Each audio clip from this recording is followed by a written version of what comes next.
Your attention, please, ladies and gentlemen. You're watching, yes, the Yankees Entertainment and Sports Network.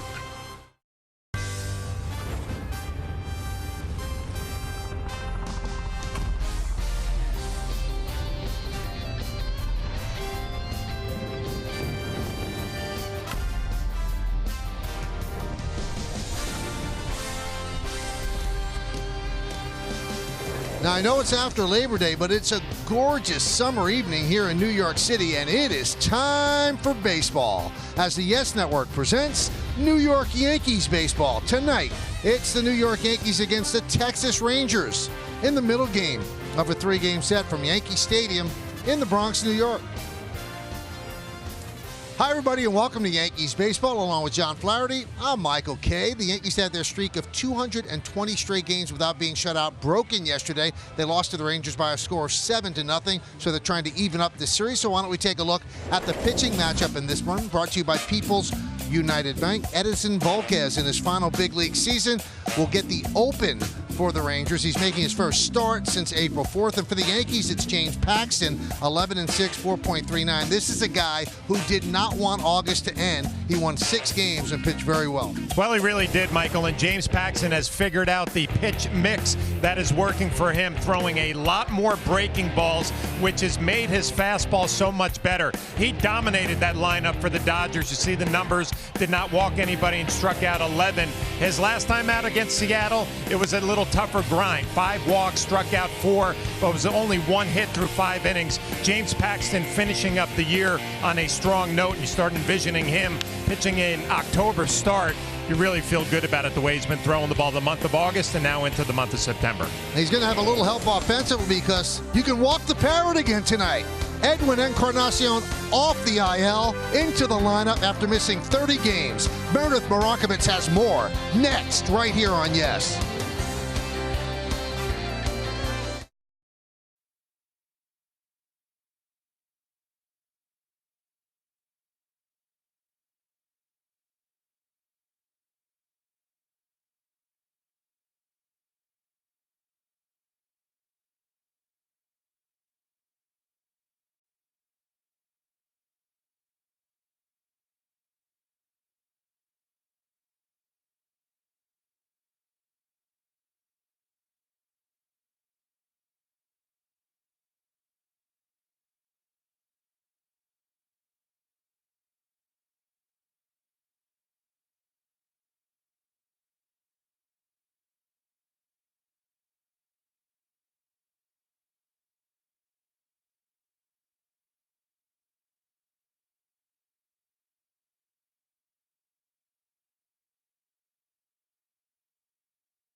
As Michael mentioned, the Yankees will get a big bat back in their lineup this evening in Edwin Encarnacion. Earlier today, Aaron Boone spoke about what he thinks makes Encarnacion such a dangerous hitter. Obviously, the power is tremendous, but I think the at-bats, even when he doesn't get a hit, it's the pitcher has to work, and it feels like when they get done with him, it's a lot. It's a heavy at bat for an opposing pitcher to go through, and that's what we've seen since we've gotten him. And I think when we've kind of been whole, he's just been that guy that's kind of just added to the wholeness of our lineup that at its best does a really good job of wearing you down. Encarnacion has walked the parrot 30 times this season, 9 times for the Yankees. He'll serve as the DH tonight, and Aaron Boone said he will primarily DH for this team. However, you could see him get a couple reps at first base every now and again. Plenty more to come here on the Yes Network. When we get back, James Paxton gets the ball. Michael Kay with the call. He'll be joined by John Flaherty after the break.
Yankees Baseball on Yes is brought to you in part by Harley-Davidson. Experience more thrills at h-d.com.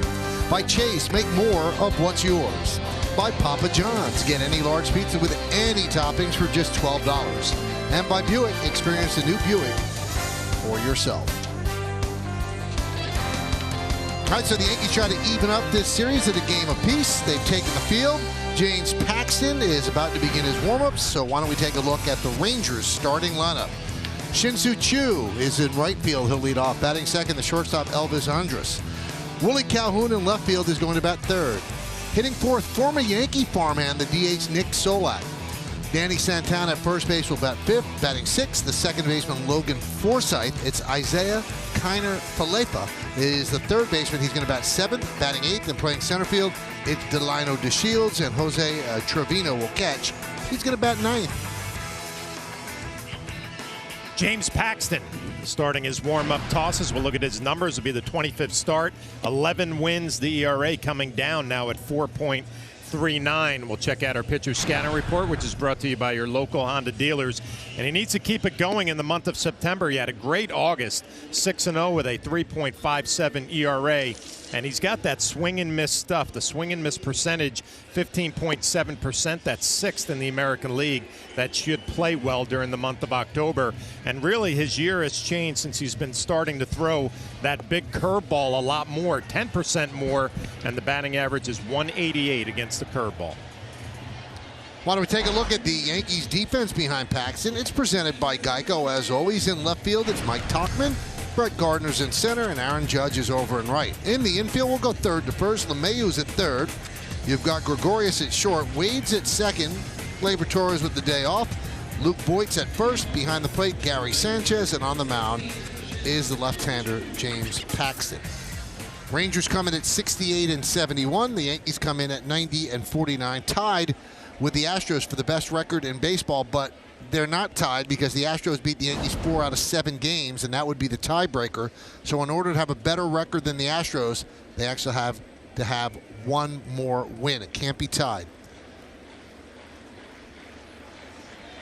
So the Yankees trying to bounce back from the 7-0 loss yesterday. Shin-Soo Choo getting ready in the left-handed batter's box. He's ready. Paxton's ready. And let's do it here in the Bronx. Swung on and missed, and we are underway. Eric Cooper is the home plate umpire. Will Little is at first. The veteran crew chief Joe West at second, and Chris Siegel is over at third.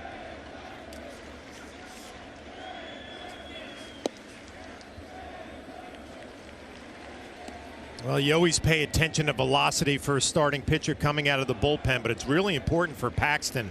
His last 2 starts, he's done much better in the first inning. That has been a problem for him this year. And the numbers tell us that velocity previously in the first inning has been down just a little bit. It looks pretty good there at 96.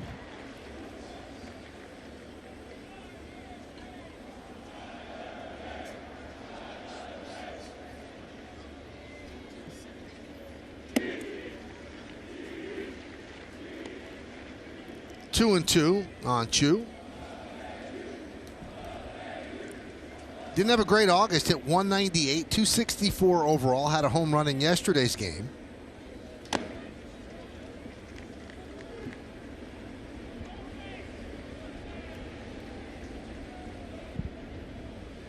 Sixth year of a 7-year deal. He's 35 years old. Very steady player, always about 20 home runs.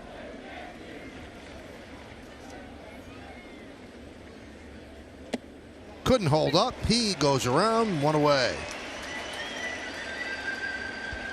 Well, a good start for Paxton, and the velocity creeping up a little bit already with the first hitter in Choo. That's 97. He came right at him with a steady diet of fastballs, only 1 slider. First strikeout of the night.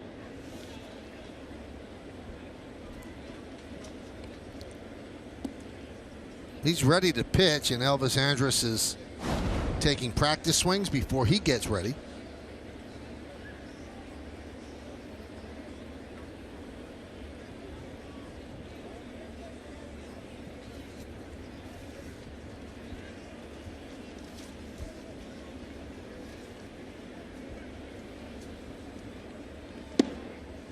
There's a strike.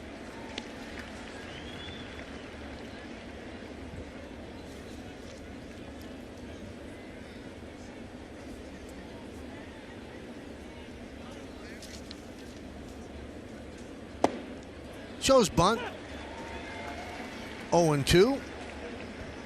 Yeah, back-to-back curveballs from Paxton. Looks like he got a low strike right there from home plate umpire Eric Cooper.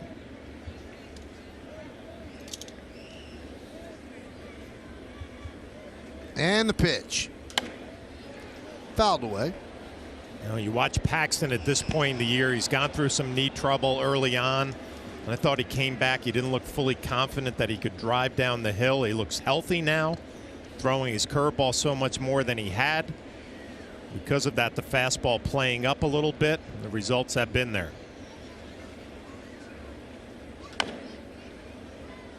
Grounded foul. See the increase in the curveballs. First 18 games, he threw it 13.7% of the time. Now, in the last 6, 24.1%.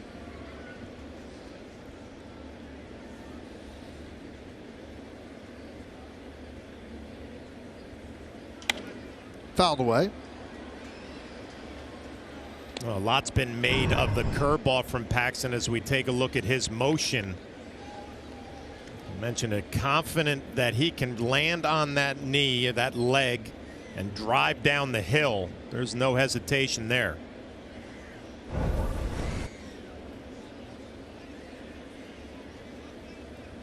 Swing and a miss. Went off speed. Andrus strikes out, 2-away. Well, it was pretty easy to see what the game plan was with Andrus. A steady diet of breaking balls down and in, swings right over the top.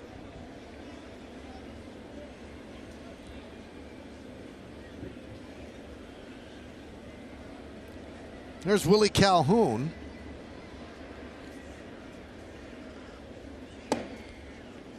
One and 0.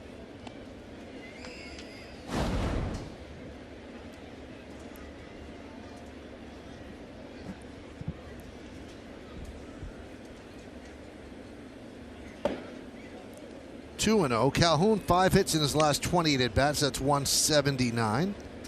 Hitting 274 overall. Told you yesterday he's changed his swing a bit. This past offseason, more of an uppercut, more of a launch angle swing. Told you it's a beautiful day in New York City, so let's look at the game time weather presented by Bigelow. It's 79 degrees, 57% humidity. The wind just 6 miles per hour. It's mostly sunny and pleasant here in the Bronx. Missed with the 97-mile-an-hour fastball, 3-1.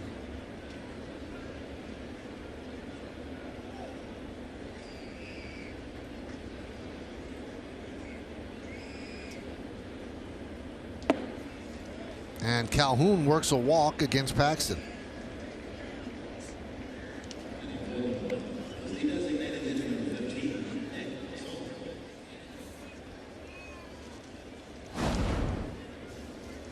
And now, here's the former Yankee, Nick Solak. Made his Major League debut August 20th against the Angels. A single in his first game for his first big league hit, and then a home run in the nightcap for his first home run. Second round pick by the Yankees in 2016, traded to the Rays, part of a 3-way deal in 2018, and the deal that got the Yankees Brandon Drury, and then traded to the Rangers this July. You see the good numbers he had in AAA. Here he is batting cleanup.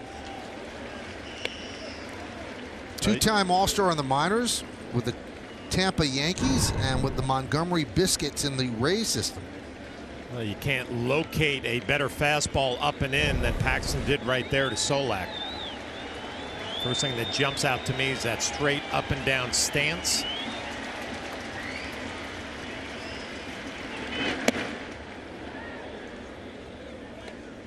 He's played 13 Major League games. He's hit in 10 of them, so plenty of video for Sanchez and Paxton to break down, trying to figure out the holes in his swing and where to attack him.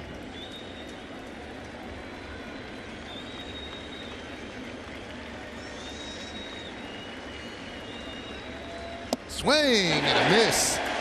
Paxton rings up 3 strikeouts in the first. The Rangers strand a runner. Rangers nothing. Yankees coming to bat.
Good first inning for Paxton. Now the Yankees take their turn at bat.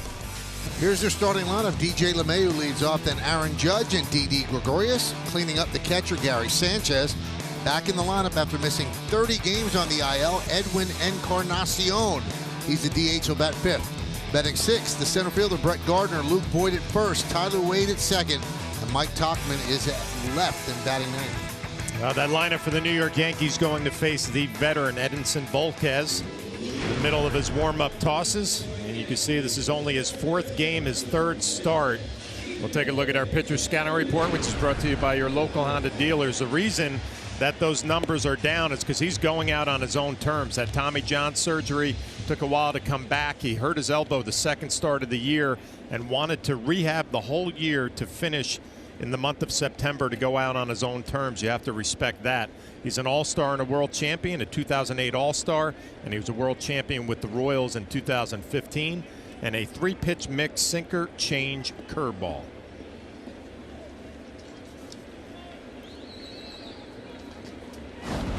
LeMahieu will lead it off. LeMahieu with a .444 batting average lifetime against Volquez.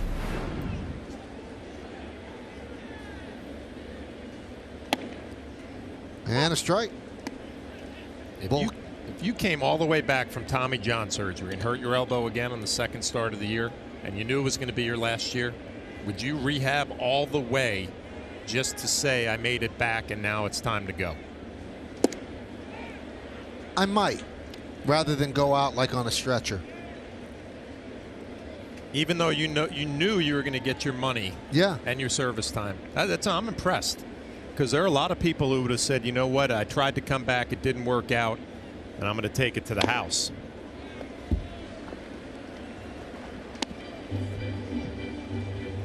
Let's learn something about you. Really? Yeah. Something good? Yes, you got some grit and gut. Fight your way all the way back. He's 36, 14th big league season. He's modeled many uniforms, All-Star with the Reds in 08, World Champion with the Royals in 2015.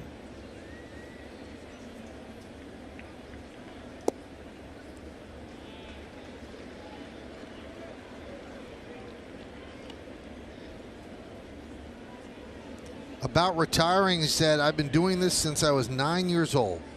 Now I'm 36. I don't feel bad. I'm happy. I've done everything in baseball, made the playoffs, pitched in the World Series, won games, strikeouts. I'm not trying to be a Hall of Famer. Punched out into right field and caught by a sliding Chu for the first out.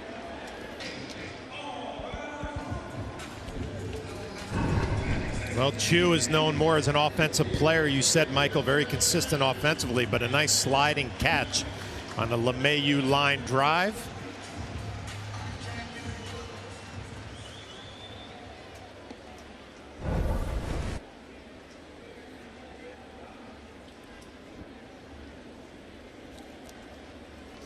Here's Aaron Judge. He's at 19 home runs on the year.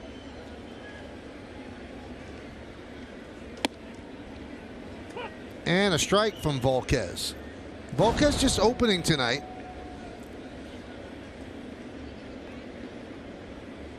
We already have action in the Texas Ranger bullpen.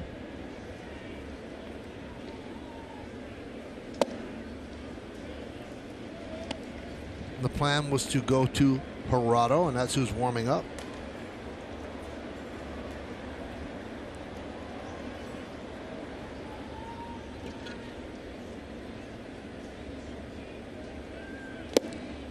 One and two. We were talking the other day when Sean Manaea was pitching for the Oakland A's, how he made his way back just over a year from shoulder surgery, and the rehab process. It's a physical grind, but I thought it was more mental than anything else, the ups and downs of good days and bad days. So give Volquez a lot of credit working his way all the way back. I'm not quite sure why he's retiring, John. He's 96 miles an hour, and he knows how to pitch. Wonder if he'll reconsider. Well, you just said a lot of things that kind of resonated with me on the reason why he's retiring. He's done everything he wanted to do in this game, right? And I guess why I'm so impressed that he rehabbed all year just to pitch in the month of September is because when you know you're done mentally, you know you don't want to do the work anymore. So the fact that he put in the time to rehab and get back is impressive to me. And since he still has that mindset to do the work, if you're throwing 96 and your elbow has been surgically repaired, why not pitch again? Unless, we can't get in his mind. Maybe he's just done. A walk to Judge. And that'll bring up Didi Gregorius. And Didi Gregorius takes on the Rangers today by AARP. He has good numbers against Texas in 30 games, hitting .356, 9 homers, 29 ribbies, and 20 runs scored.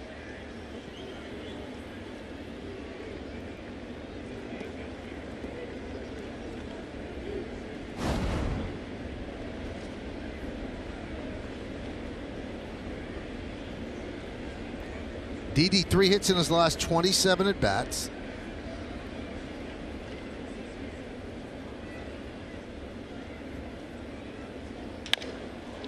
Grounded to second.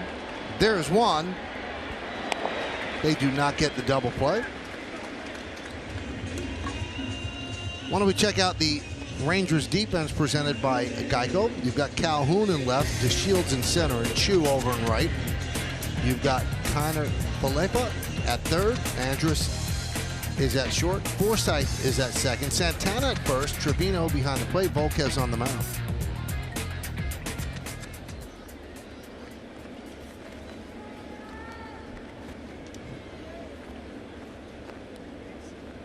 Chris Woodward, Rangers manager. First season, first managerial job.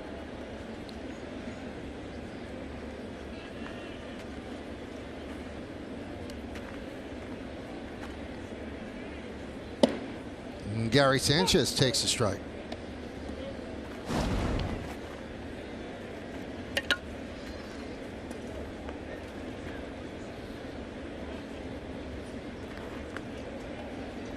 Well, there's been so much talk of the Yankees going for the best record, home field advantage, and how much do you keep the pedal to the metal or rest some of your guys. Gary Sanchez has been catching a lot lately, and Aaron Boone gave Didi a night off, or yesterday afternoon off.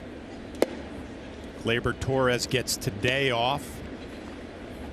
So he is trying to rest his guys and still trying to win games and get that home field advantage.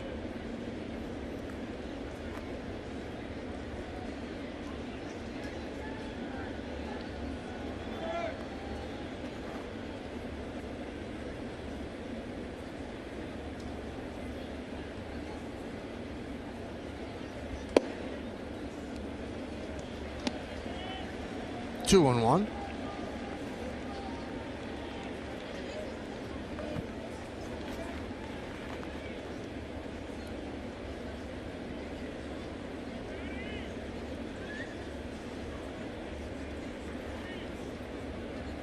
"21 games after coming off the IL. Sanchez 19 for 76. That's .250. Overall .233 with 32 homers.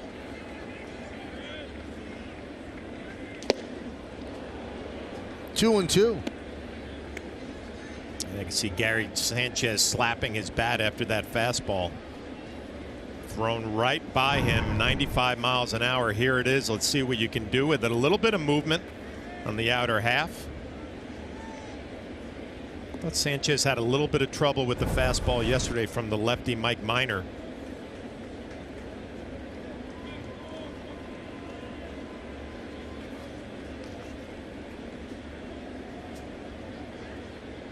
Sanchez has made 9 starts in a row, 3 of them at DH, and 14 of 15 games.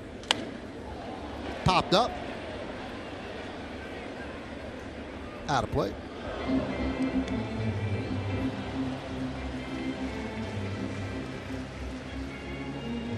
If you're a betting man, he'd probably rest tomorrow and then get 2 days off in a row because Thursday is an off day, as the Yankees will start a series in Boston on Friday.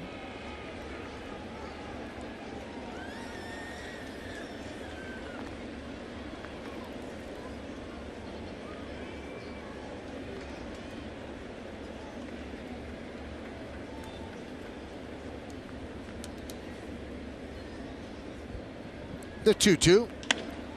High drive, left field. It's a foul ball. Flirted with the foul pole. Didn't get it.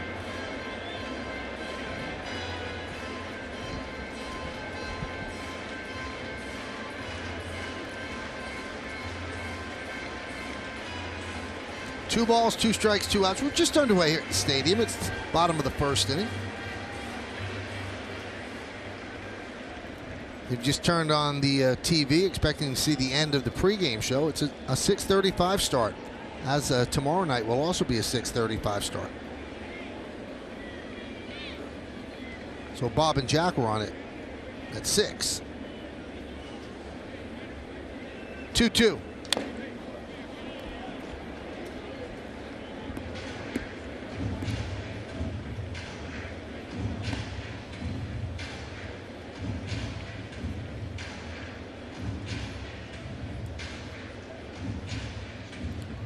Well, Volquez working hard this inning. Going toe-to-toe with Gary Sanchez. 19 pitches, 12 strikes.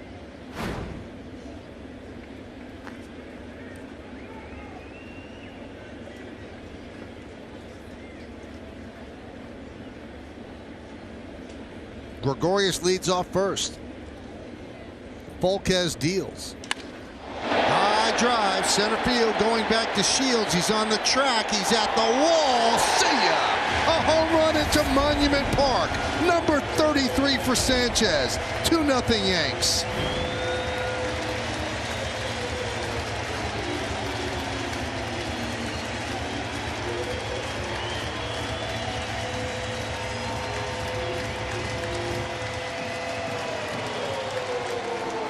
Well, Gary Sanchez kind of hung in there on an 8-pitch at bat, fouling off some tough pitches to finally get the one that he liked, a fastball out over the plate.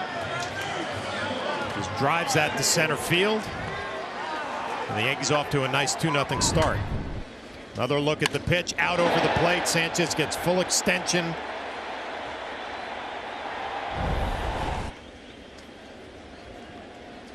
And here is the return of Edwin Encarnacion. And there's a strike.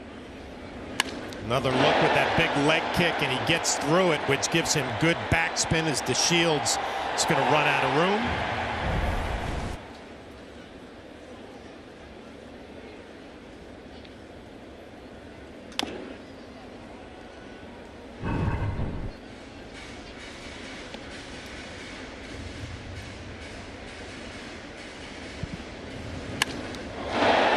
Lopez didn't even have to look, but then he let him take a peek.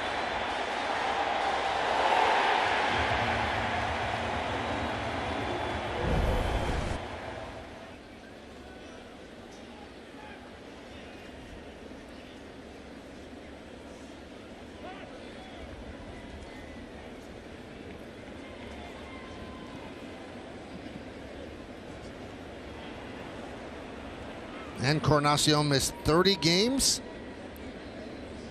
Hit by Josh Smith of the Red Sox on August 3rd. Didn't have many rehab games, too. 8 at bats. And said, okay, I'm ready. He just got in the car and headed here from Scranton. And I went downstairs behind the batting cage to ask Aaron Boone about that with Phil Nevin, and they looked at me like I was crazy. He didn't miss a whole lot of time. He's ready to go. Missed the 6th of the season. I said 8 at bats, that's all you need, and they're very confident he's ready to go. The 20 games before the IL really swinging the bat well.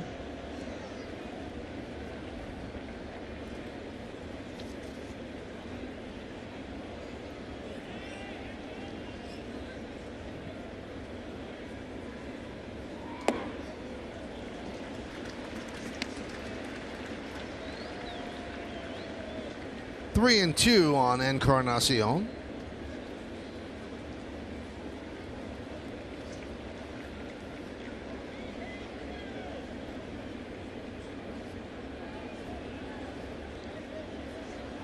And the pitch.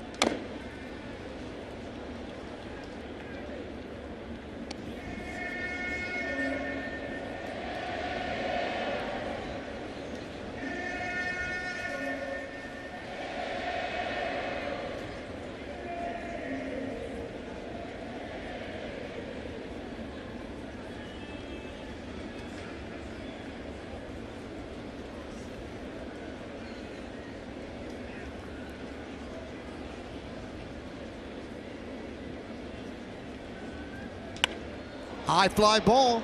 Right field. Chu is there and puts it away for the final out.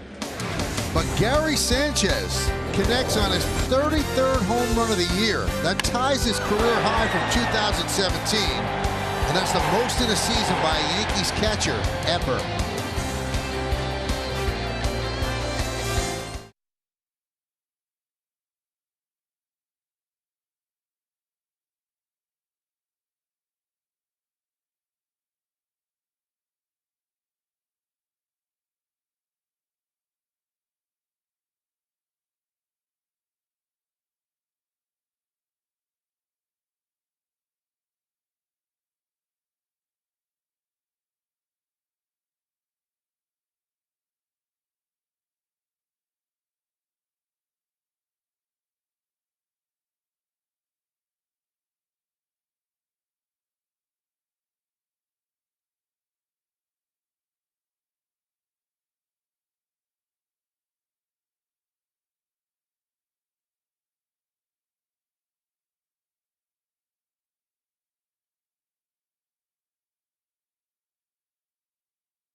Time for today's conversation, brought to you by Toyota. The Toyota Prius is the official hybrid vehicle of the New York Yankees. Aside from trying to clinch home field advantage, what's the most important storyline surrounding the Yankees over the rest of the season?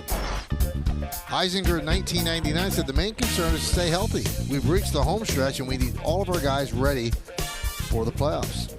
Not just stay healthy, but get healthy.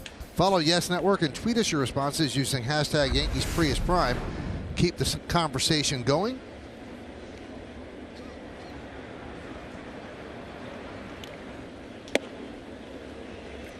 We'd like to see Hicks get back, Stanton get back, Severino, Betances. Those are important players, important pieces of the puzzle.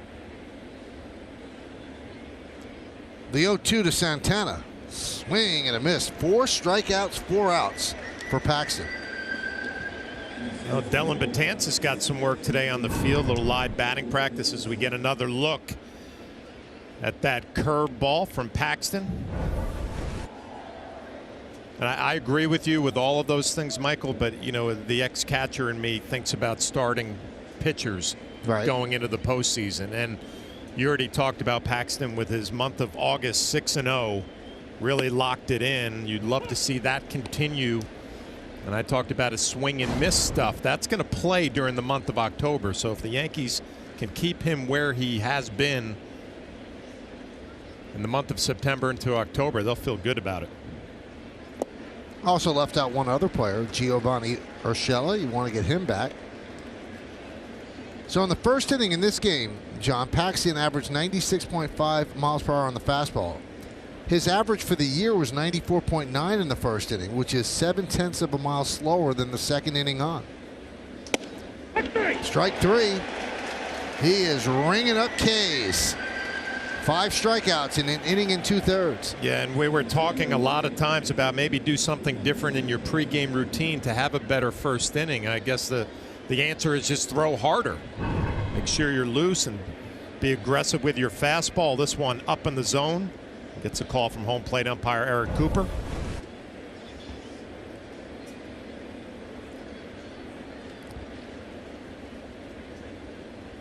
Here is Kiner Falefa. And in 239, a home run and 20 ribbies. Has a 4-game hitting streak. He's 5 for his last 15.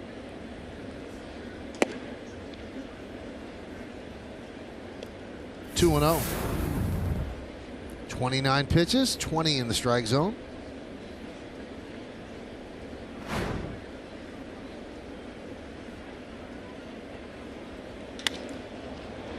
Driven into left center field. On the run is Tauchman. He's there and covered a lot of ground to haul it in for the final out. As the Rangers go down in order 1, 2, 3, we go to the bottom of the second.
Welcome back. Flash, you mentioned the fact that Dellin Betances was throwing to hitters earlier. He said in the clubhouse after that session that that's probably the best he has felt in the rehab process so far. He threw 22 pitches, both fastballs and breaking balls, and reiterated how pleased he was with the way the ball was coming out of his hand. He went on to say that based on how he felt during that session, he thinks his stuff is sharp enough right now to get big league hitters out. He was also asked about velocity, as was Aaron Boone. Boone said they've had a gun on him at times to see exactly what that is tracking at, but they're not that worried about that right now. They realize as he continues to build arm strength, that number is going to go up. Even Betances himself said he doesn't look at that because he knows when he sees the number, he may not be happy with what it reads, but what matters now is he's been recovering well, he feels healthy, and he's happy with the way the ball's been coming out of his hand. And that is brought to you by Montefiore Doing More. And it's easier to get him ready than Severino. You've got to stretch Severino out. You've got to get Dellin to about 30 pitches, maybe 25 pitches for an inning, if that. Yeah, he could go down on 2 minor league rehab assignments, right? Couple innings, ready to go. And he can pitch back-to-back days as Barado takes over. But with Severino, he's got to, wait between starts. So you could see Betances here before you could see Severino. Well, Meredith told us what Dellin had to say, but I think his body language said it all when he was done with his work today. So a lot of smiles, so that tells you everything went well with the shoulder.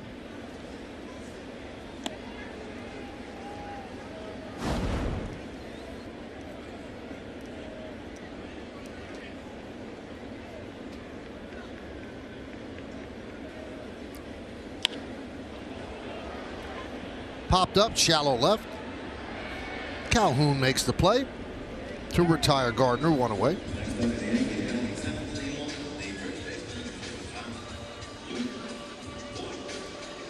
And that'll bring up Luke Voit.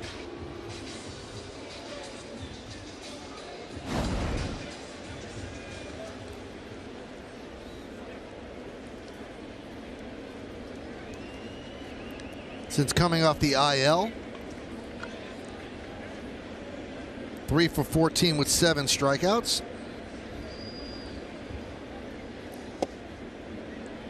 And a strike.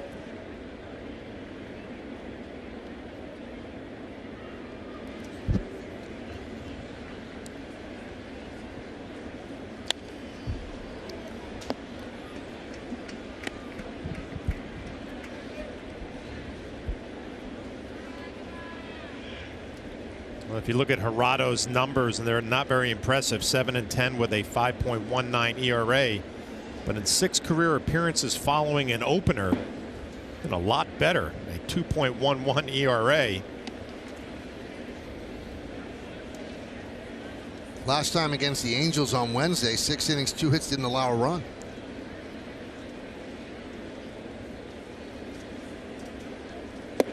Strike 3. Voit down looking.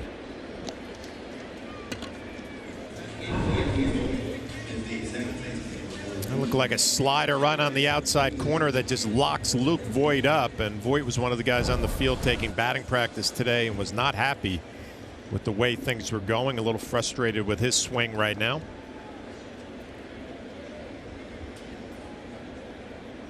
Volquez watching after the first inning of work. Tyler Wade smacks one into center field for a base hit.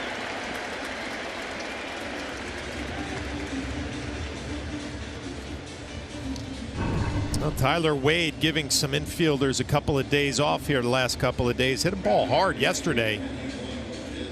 First at bat, doesn't waste any time, just kind of comes around it and hooks it into right center field.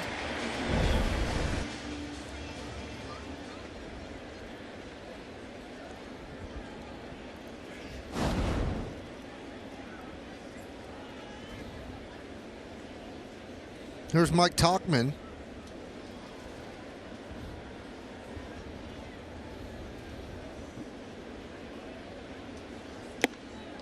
And a strike. Tauchman had a couple of hits in yesterday's game as he's breaking out of a A little bit of a slump. 8 for his last 34. 279 overall. What a contribution he's meant or made for this Yankee team. That one gets away. Wade takes off. He'll go to second and he'll make it.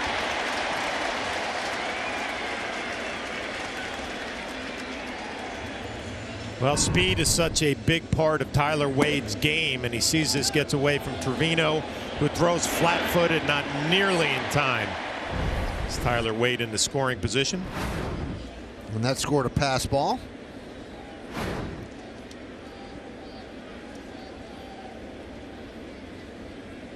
Wade is such a good base runner. He's got great speed.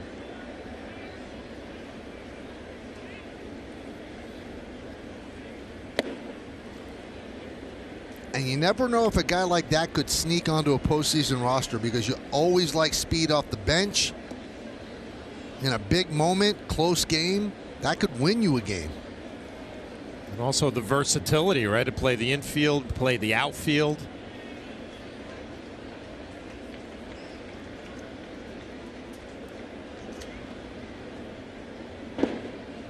You know, if you just look and you try to play GM and manager and try to come up with 25 guys for the postseason, there are going to be guys that really contributed that are going to be left out. There's just not room. If every one of the healthy players gets back, there's going to be people that you'll be shocked. While they didn't make it, well, yeah, Giancarlo Stanton probably takes precedence over anybody else, and Aaron Hicks, and we've gone through the list. Ground ball, second base, grabbed there by Forsythe. Over to Santana, and that will do it here in the second. No runs to hit, no errors, and one man left. We played 2. It's 2-0 Yankees.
Time for the Humana team prevent defense.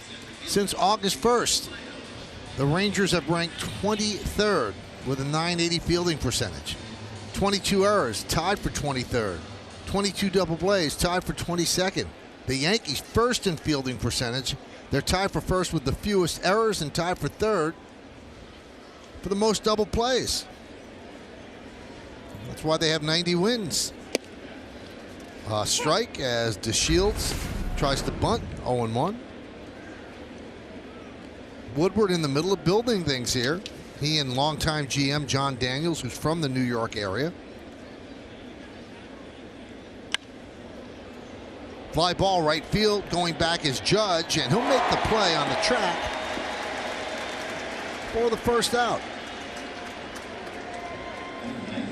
A nice play by Aaron Judge, covering a lot of ground on that ball that was probably slicing away from him a little bit.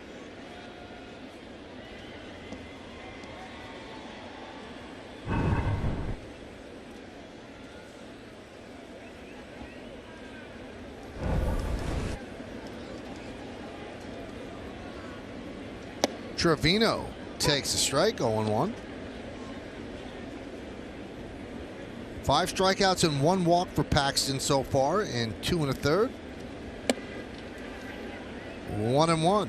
What a difference a day makes or a night makes. You look back to Tanaka's start yesterday. He could not get in a rhythm, wasn't on the same page with Gary Sanchez, and he was able to grind out 6 innings, couple of runs. But you look at Paxton, he's in a great rhythm, same page with Gary Sanchez, and his stuff is electric tonight. Strike 3. Trevino down looking. 6 strikeouts for Paxton. Well, we talked already a lot about he's throwing the curveball so much more, and he gets Trevino there looking on the outside half, but it's also made his fastball better. The batting average against his fastball in the last 6 starts is 158. So all of his pitches and all of the results in batting average against have gotten so much better since he introduced the curveball a little bit more. Here's Chu, who struck out in the first inning.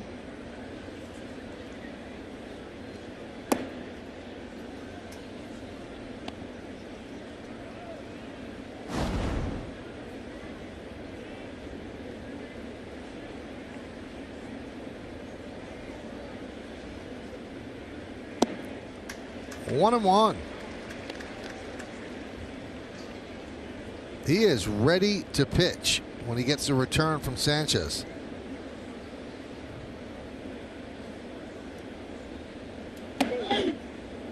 Buzzed inside at 96, 2-1.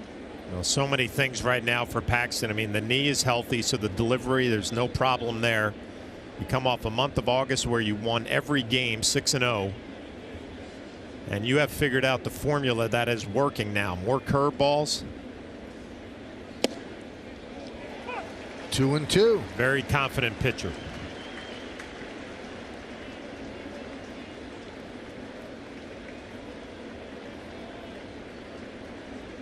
Two balls, 2 strikes, 2 outs.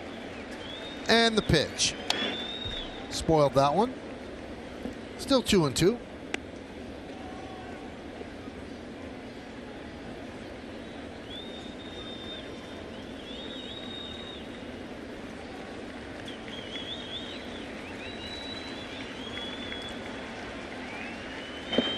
He could not hold up. Strikeout number 7, so he's got 9 outs, 7 of them via the strikeout. We go to the bottom of the 3rd, 2-0 Yanks.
Yankees Baseball on Yes is brought to you in part by Delta Airlines, the airline with more new planes flying out of New York City. Delta, keep climbing. By Ford, the official truck of the New York Yankees.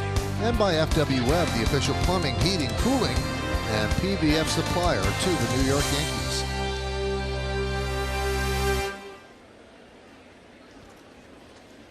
Well, Paxton's been impressive so far. 2-run home run by Gary Sanchez in the first inning. Yankees lead 2-0. Top of the order again. DJ LeMahieu will lead it off. And the first pitch by Jurado is a strike.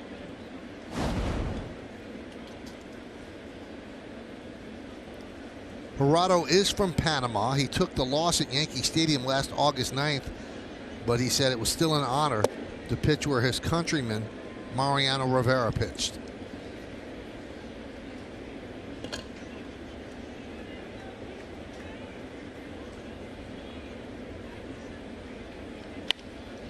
Ground ball is short. One away. So the Yankees had their 220 game straight streak without being shut out snapped yesterday. During that streak, they were 137 and 83. That was their record. And during that time in Major League Baseball, there were 368 shutouts, 12 by Yankee pitching.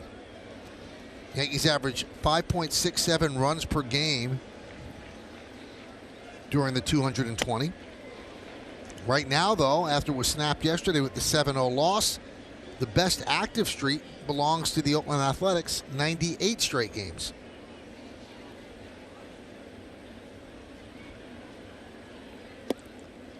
So the Yankees fell 24 games short of going the whole season without being shut out. Only two teams in modern baseball history have done that. The 1932 Yankees, which was in the middle of their record-setting streak, and the 2000 Reds.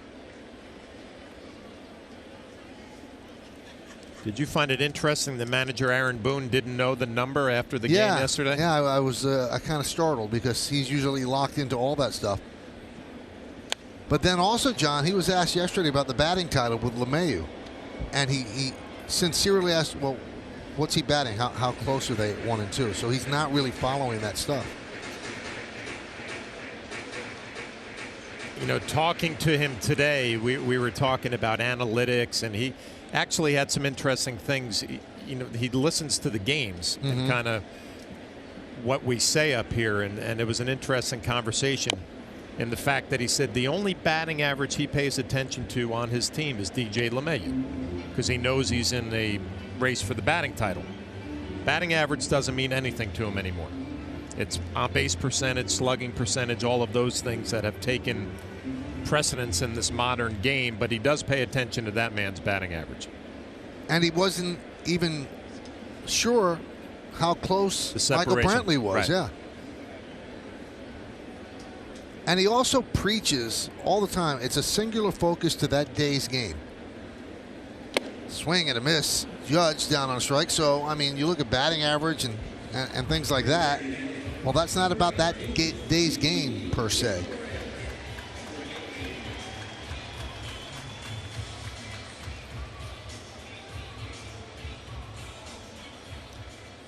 I mean, you almost, if you're a longtime baseball fan, you almost have to relearn how to watch the game and what's important, because it used to be if you struck out a lot, that wasn't good. Now it doesn't matter. Batting average doesn't seem to matter. It's OBP that matters, and OPS.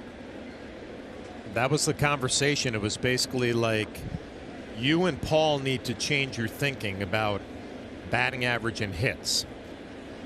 Because we're dinosaurs now, right? I look at a batting average and think, oh, it's 280, he's having a good year. Where the modern analytics don't care about that. It's more the slugging, the on-base percentage. And I also asked him, I said, should I be analyzing a game up here thinking along with you on hit and running, sacrifice bunts, things like that? He said, you got to get those thoughts out of your head. It's a different world as the Yankees go down in order 1, 2, 3. We played 3 at the stadium. It's 2-0 Yankees.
Watch every out-of-market regular season game live or on demand with MLB.tv. Your subscription includes MLB At Bat Premium, allowing you to stream live baseball on your favorite supported devices. Blackout and other restrictions apply.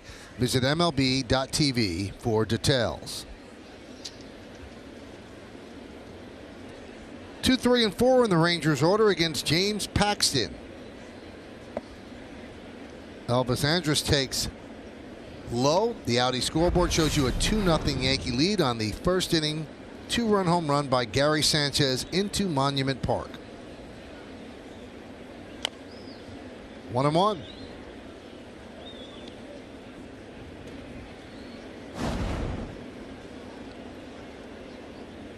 Andrus struck out in the first inning.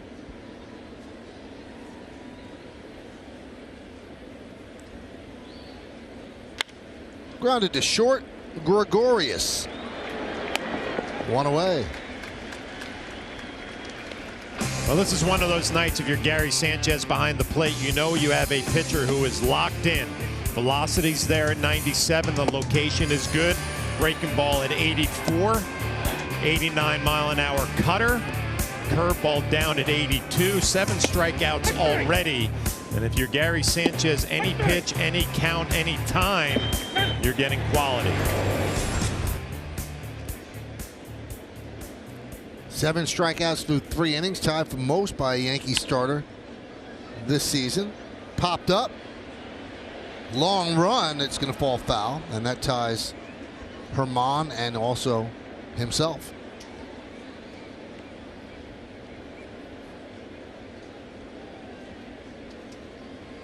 I think his 2 best starts this year, John, the one in Dodger Stadium and the one against the Red Sox here, where he was like dealing 98, 99 in the first inning.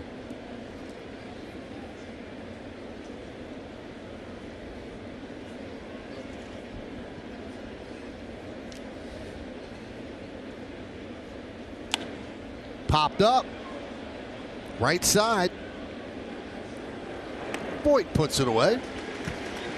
2 away. I think those last 2 pitches are kind of what I was talking about before with the fastball numbers, batting average against getting so much better. His first time through the lineup, a lot of these Ranger hitters saw breaking ball, breaking ball, breaking ball. And Calhoun gets a fastball. It's up and in, but it was only 95. Wasn't Paxton's best, but he beats him.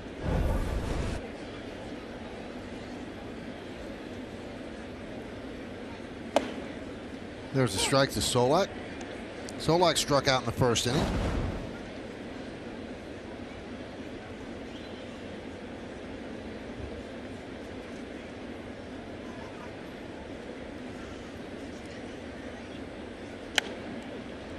Oh, 2 on the Rangers cleanup hitter. They're DH tonight.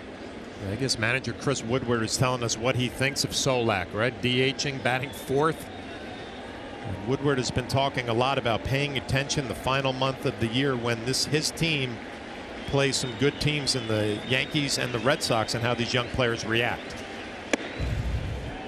Just missed with a 98-mile-an-hour fastball. Paxton and Sanchez have tried to do that a number of times already to Solak, and when you watch him stand up at the plate, I mentioned straight up and down stance and that left elbow elevated. And that would scream that there's a hole up and in.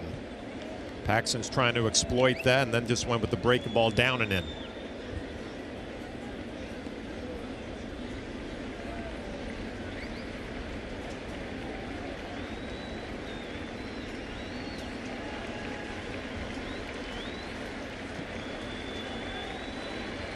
And the 1-2.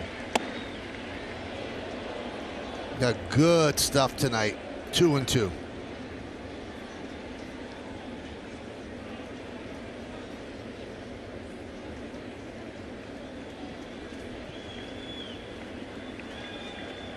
Two balls, 2 strikes, 2 outs. Shattered bat, foul ball. Really sawed him off.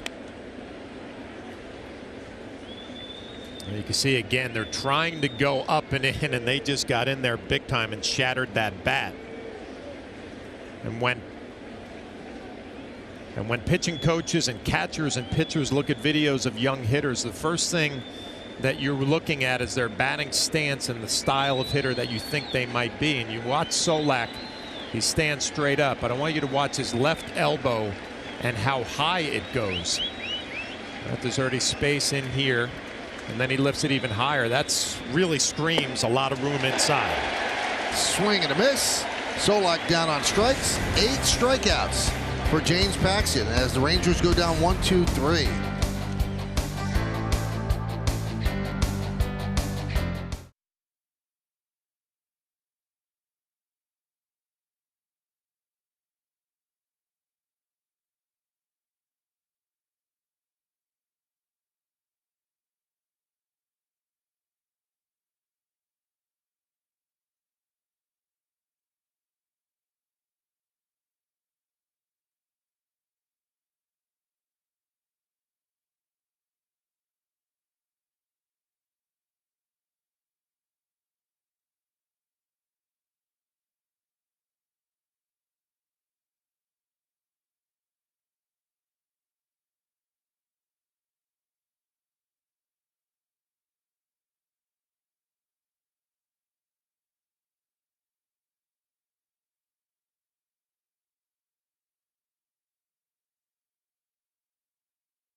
Gary Sanchez will lead off the bottom of the 4th inning. We'll take a look at his first inning home run on StatCast AI, powered by AWS.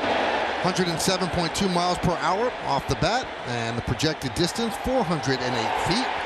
His 33rd home run of the year, which tied the record that he set a couple of years ago for most home runs by Yankee catcher in a single season. So the next one makes history.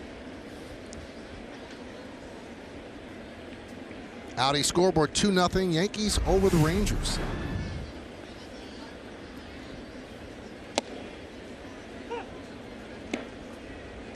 Oh and 1.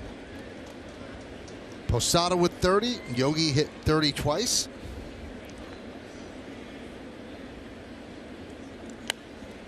Oh and 2.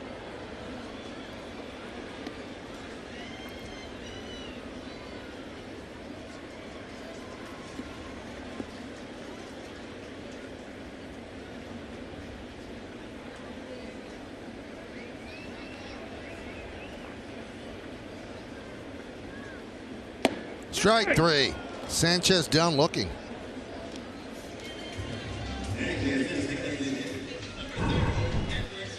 Well, Hirado continuing working after an opener, looks solid as he locks Gary Sanchez up with a breaking ball.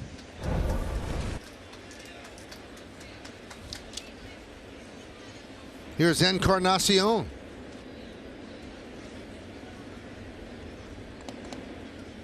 And a strike.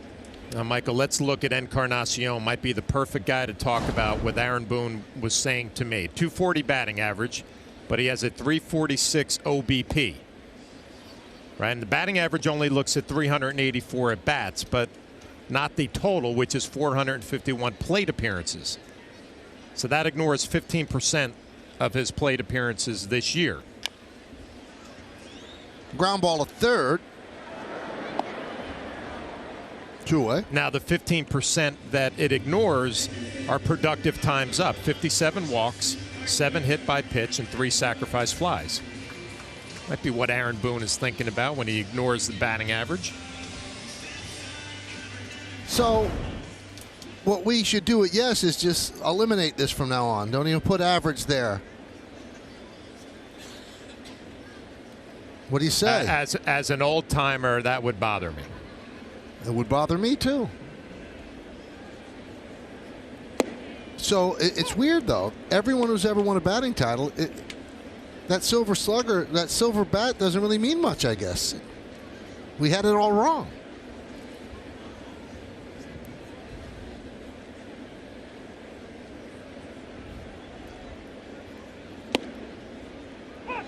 Oh, and 2. So you went to some Boone school today, didn't you? I was a little flustered today. Really? I felt really old, and I actually admitted, I said I would probably be so overwhelmed by the amount of information and numbers and analysis and everything that's given to him on a daily basis.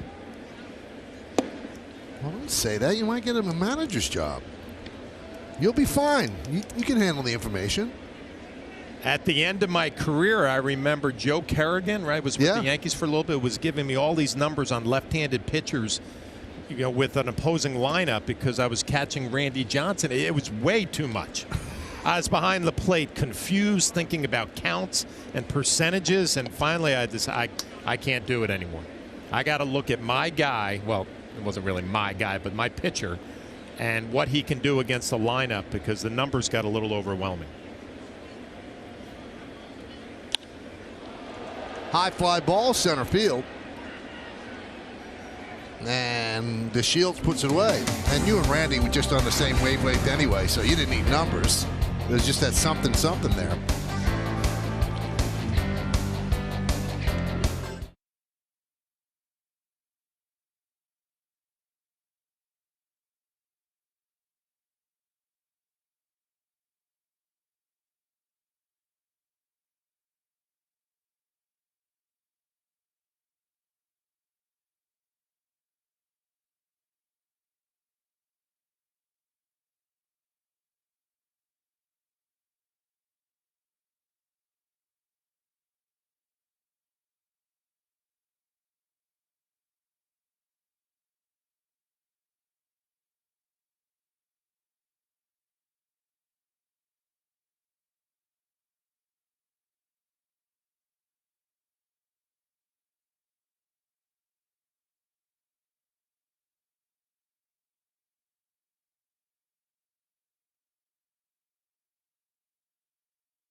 Thank you, Bob. And there's a doubleheader today because they took tomorrow's game and moved it to today because of the impending storm on its way to Florida. So they wanted to make sure that the Orioles could get out and that the games would be played and that the fans could get there. 2-0.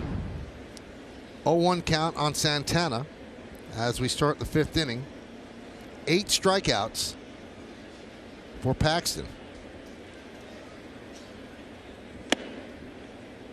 Now, this is an awful way to think because really the worst teams in baseball still win 60 games. But when you're in a playoff race, I'm sorry you can't lose to the Orioles. You just can't. That's a tough loss in the first game. Yeah, but did you see the way or hear the way you just said that? You can't lose. Right. Well, if you feel that. Right. As a team. You feel like we have to win this game, which puts a little more pressure on you. And then on the flip side, you have Baltimore, who doesn't have a care in the world. Yeah. That's why it's hard. We saw the urgency with the A's. We did that series. I mean, Bob Melvin is using Trevino 2 days in a row after pitching him into the third inning the day before, using Liam Hendricks for 5 outs. Swing and a miss, another strikeout. 9 strikeouts for Paxton. Again, it's another fastball, and it's elevated, and it's middle in. Paxton has location. He has life on his fastball. He can throw his breaking ball any count. Throw it off the plate for a strikeout.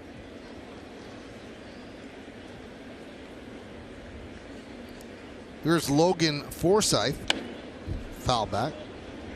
Paxton also he has that look in his eye that he's not thinking about anything. He's just locked in. What pitch do I want to throw? Where do I want to throw it? And let's go.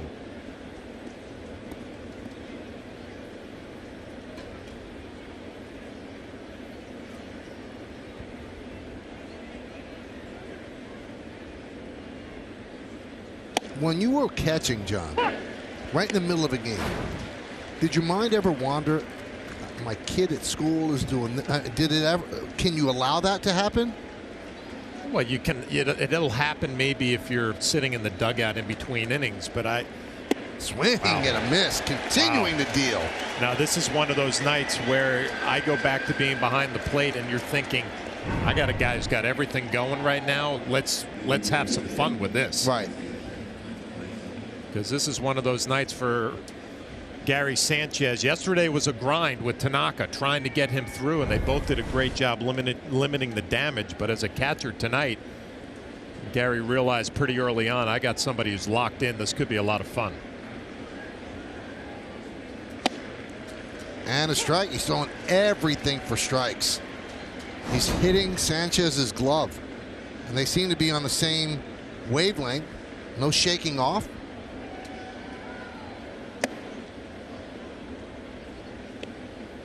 Paxton's feeling it, Sanchez is feeling it, and the Ranger lineup is feeling it because they're getting attacked with a fastball. So they're going to go up there, probably try to be a little more aggressive early in counts. There's a base hit to right field. That is the first hit allowed by Paxton.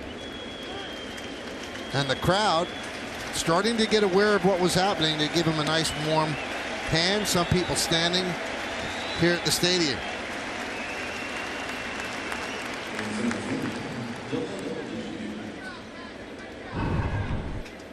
And we'll take a look at the pitch, and it's a fastball in that he just blocks off the other way.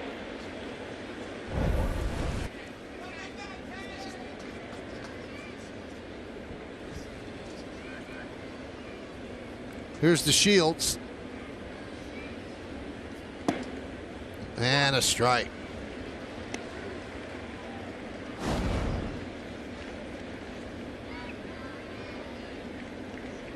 And the final piece of this, the home plate umpire Eric Cooper looks like he's ready to call strikes tonight. Been a few borderline off the plate and maybe down. The last one looked down. And it's only natural when you have a pitcher who's throwing all of his pitches, throwing a lot of strikes. Umpires get in that mode. They're calling everything.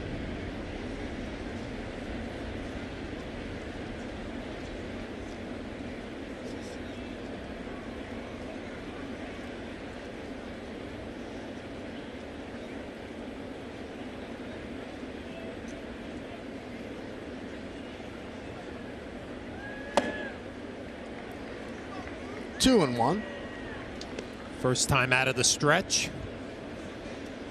Maybe a little bit of an adjustment here for Paxton. Behind in the count, 2-1.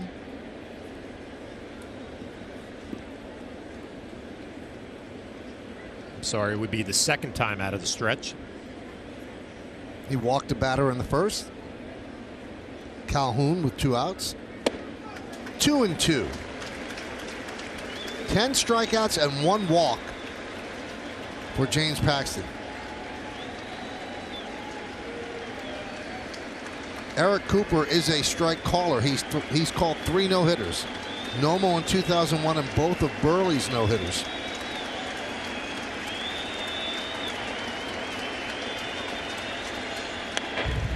I also think it's probably a dirty little secret. There's no way managers have to deal with a guy with no hit innings through 7 and like 94 pitches. They don't want to deal with that. They don't want to push his pitch count. No, we talked about it the other day with Verlander, right? 120 pitches in his no-hitter, and if you probably asked A.J. Hinch, he was thinking if somebody can get a hit in the 7th or 8th inning, he would have been fine. 3-2, so the runner will go from first.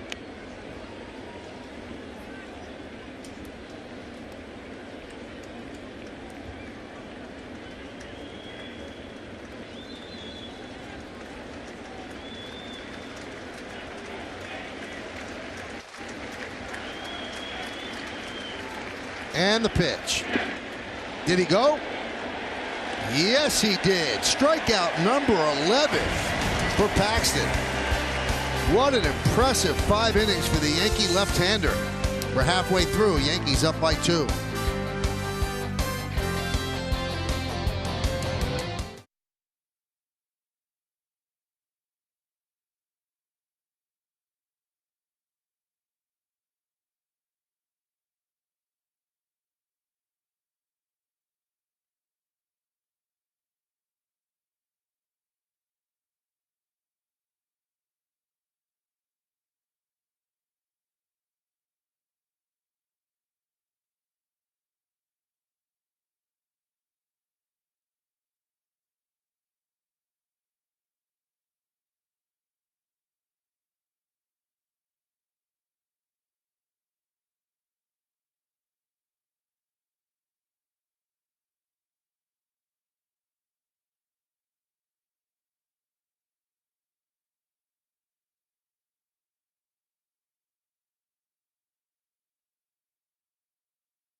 Back, it's time for the Coors Light refreshing finish. It was a wild one for the Rail Riders. They trailed 13-6 in the bottom of the 8th.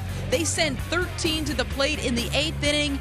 Erik Kratz, that double would eventually give them the lead, 14-13. They punched their ticket to the postseason with that win, and obviously a lot of excitement by the Rail Riders now heading to the postseason. Manager Jay Bell said after the game that he would go to bat with those guys anytime. Those are a group that he would fight with. And even some people up here were talking about that game. Tyler Wade said to Clint Frazier, "Did you see what's happening with the Rail Riders right now? They're coming back." You know what? That gives Luis Severino someplace to pitch on Friday. Well, it was originally thought that he may have to go down to Tampa or possibly pitch with Trenton. But now, yes, he and perhaps Dellin Betances will be a Rail Rider this upcoming weekend. I think it's a testament to Jay Bell and that entire team. When you consider, we talk about next man up here, well, Yankees kept taking all of his good players. That's a great point. Mike Ford, Tauchman, Frazier. I mean, on and on we go.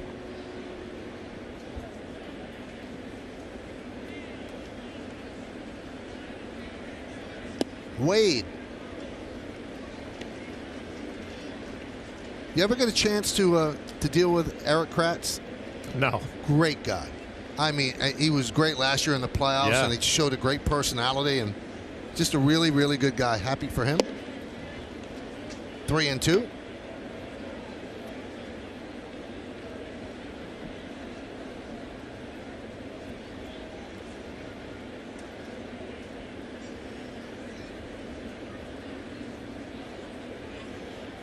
And the 3-2.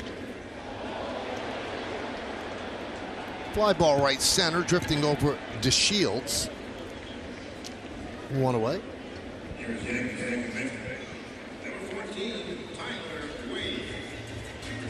See, Boyd's not happy with himself.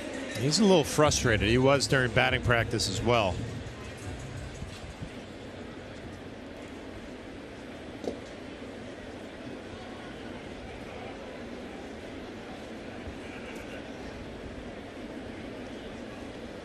He might be a guy I might stay out of his way for a little bit. You specifically, or just in general? Maybe the big boy like that who's not real happy, you might want to give him some space. Yeah.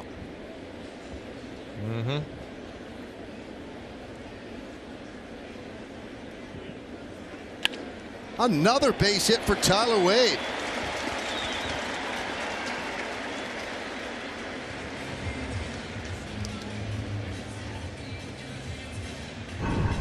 Well, opportunities coming for Tyler Wade, giving some of these infielders some days off. He's taking advantage, 2 for 2.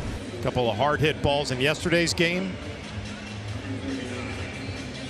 If you could unlock the offensive potential of Tyler Wade, the contributions that he can make, his speed, good defensively, smart base runner. Every time up here, though, it seems like he's had some difficulty getting on base, but now I believe it's 3 base hits in a row dating back to yesterday's game. Swing and a miss.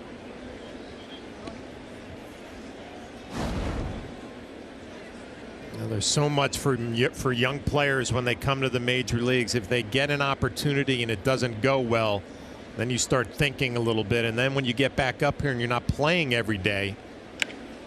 That one is looped to the third baseman. Fires to first for the double play as Kiner Falefa makes a 5-3 double play on the looping line drive by Tauchman. No runs a hit, no errors, and nobody left. We'll go to the 6th.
Fans, go to @YesNetwork on Twitter and vote for the Montefiore Dewey Moore Player of the Week. Is it number 1, Mike Ford? Is it number 2, Aaron Judge? Is it number 3, DJ LeMahieu?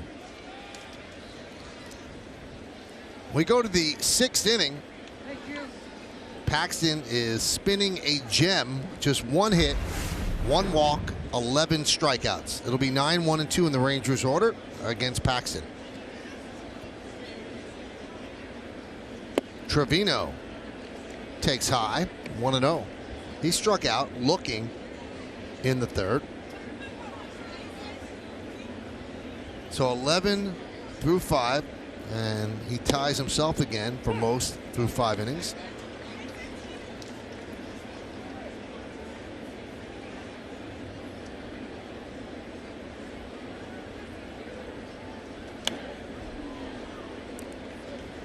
One and 2.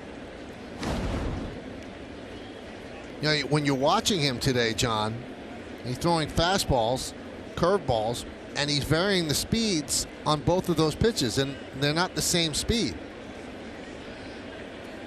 He's covering a lot of different speeds. That one is ripped to left field. Tauchman's right there. 1 away. That's a cutter right there. 90 gets in a little bit, but the fastball, he's been really changing speeds. Anywhere from 93.5 to 97.7.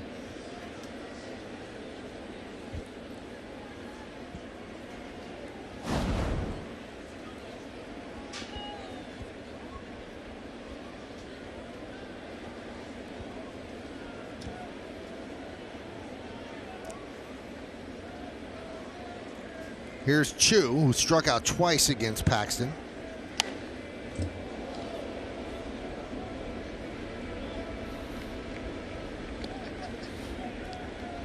I always thought Paxton and Jay Happ kind of had very similar styles in that they use their fastball a lot. Left-handed pitchers who like to pitch in on right-handed hitters.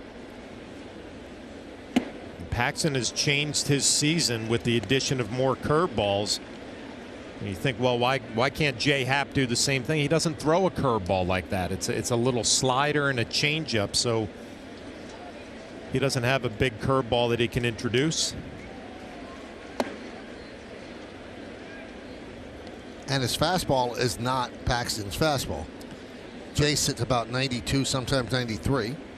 Yeah, but I would say it plays up a little bit, but I agree with you. But it's also, he's scattering balls around the plate more, Jay Happ, this year than he did last year, and he's been getting hurt because of that. But you know, Jay Happ doesn't have that big curveball to say, okay, I can kind of throw this a little bit more, and my fastball will get better because of it. Strike three. Chu down looking. Third strikeout of Chu. 12th strikeout for Paxton. Well, Paxton's going to get the strikeout, but look where Sanchez is setting up in. It ends up away, so not the perfect location, but it comes across the plate and catches Chu looking.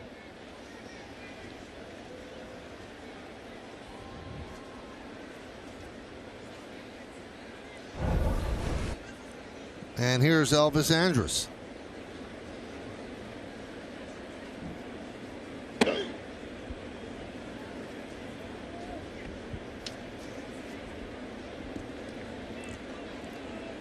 So the 12 strikeouts for Paxton is his season high. He's done it 3 times.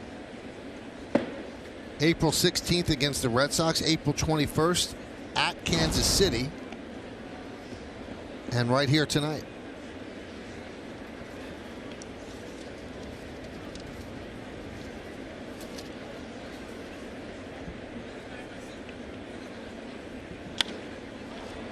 Fly ball, right center. Right there is Gardner. Another 1-2-3 inning for Paxton. We go to the bottom of the 6th. It's 2-0 Yanks.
Now time for T-Mobile's connection to the game. Longest hitting streaks by catcher all time. You've got Benito Santiago in 1987, 34 in a row. Then Sandy Alomar Jr.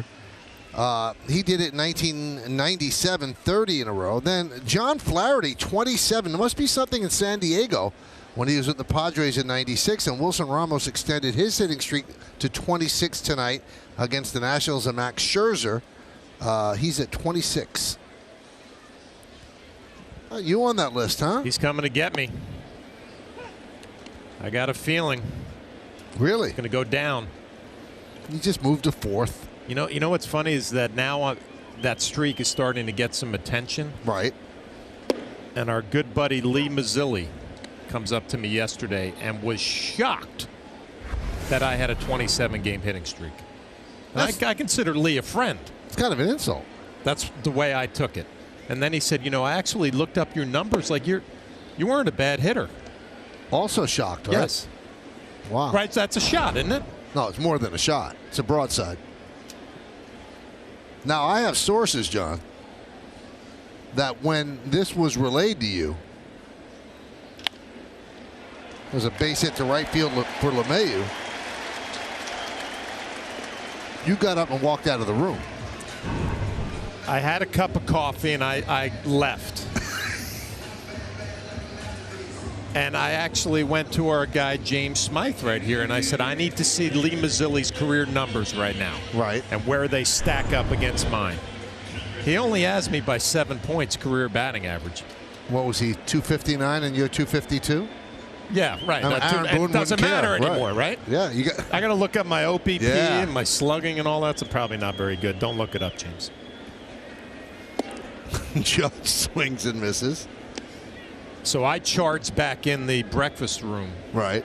To tell him his career batting average was only 7 points higher. He went on, look at my first 5 years, he was very, very defensive. But everything counts.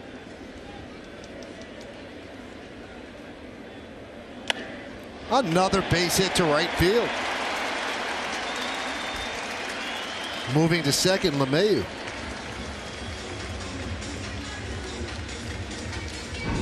Well, the Yankees trying to add on a little bit here in the 6th inning, and their starting pitcher has been so good. We'd like to give him some breathing room. Judge with that front foot up gets it down and is able to stay inside, drive it the other way.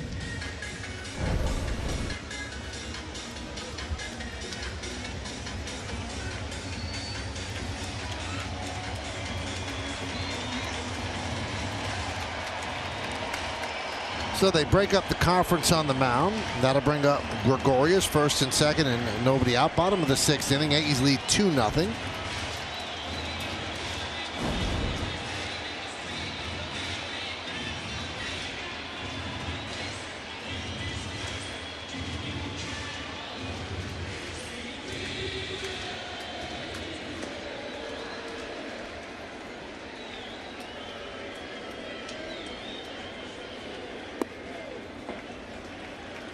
One and 0. Didi 0 for 2, but he did score on the Sanchez home run. He reached on a fielder's choice before Sanchez is at batted in first, but he is 3 for his last 29. Not anymore. Deep to right. There it goes. See ya. Into the bleachers, a 3-run home run. It is 5-0 Yanks.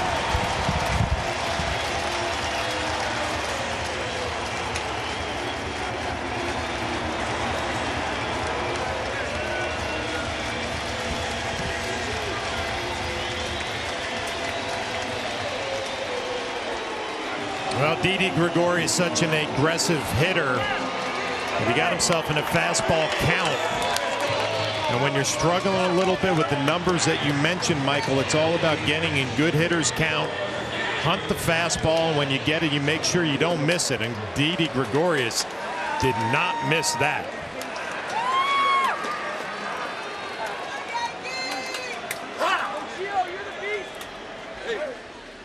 Sanchez wraps one deep to right field. See ya! A long opposite field home run and a new Yankee record for a catcher. 34 home runs in a season. 6-0 Bombers.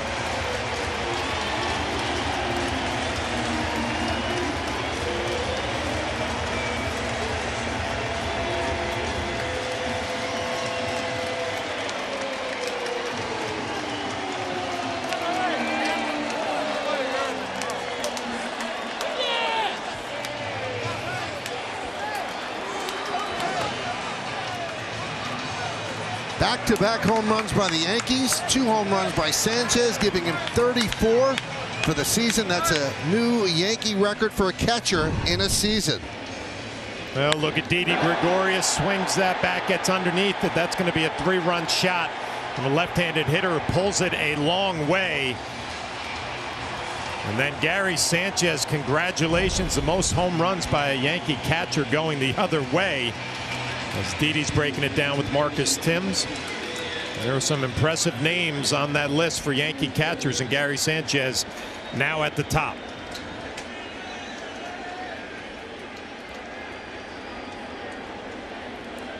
Here's Encarnacion.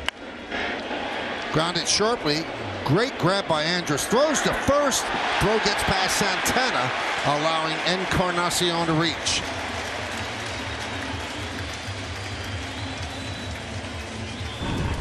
Well, here's a swing from Gary Sanchez. Well, you're a right-handed hitter and you can drive a ball that far and deep on a line to right field. Well, that is impressive. And that is going to do it for Gerardo, as Chris Woodward has seen enough. That scored a base hit for Encarnacion. Woodward makes the BioFreeze fast-acting pain relief pitching change. Gary Sanchez had something to do with this pitching change. He's hit 2 home runs.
Power at the plate, power pitching, and that's a pretty good game for a team as the Yankees are up 6-0 here in the 6th inning. Paxton has been as good as we've seen him, and the Yankee offense flexing its muscle after being shut out yesterday for the first time in 221 games. Jonathan Hernandez. This will only be his 3rd game. His first 2 went pretty well. 3 walks, 4 strikeouts, and that happened quick in the 6th inning to Gerardo.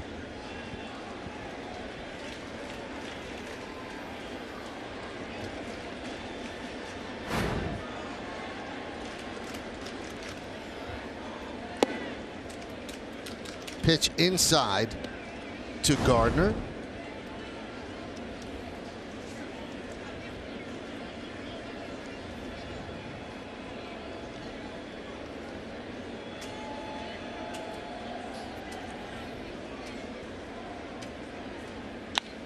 High drive, right field. There it goes. See ya. Into the second deck. A 2-run blast for Gardner. It's 8-0 Yankees.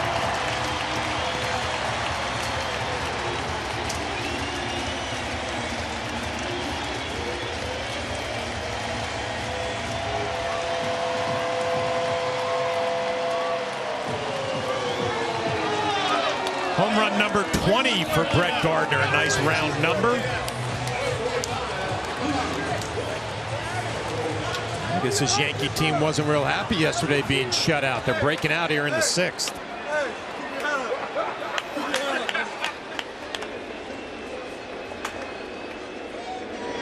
Luke Voit takes outside.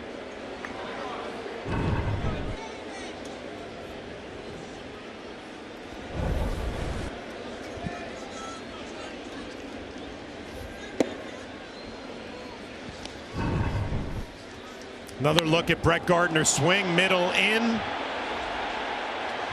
Enjoying the flight of that baseball. Home run number 20, a big number for Brett Gardner. 2-1 on Voit.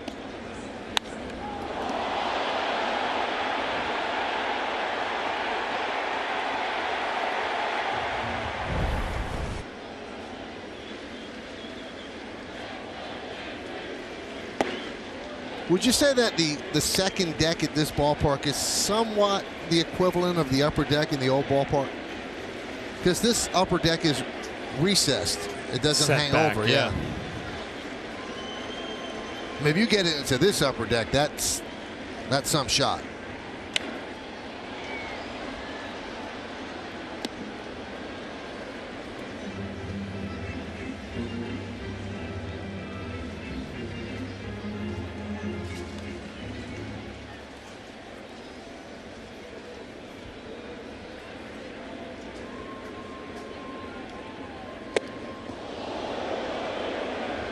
And Voit works a walk. There's still nobody out.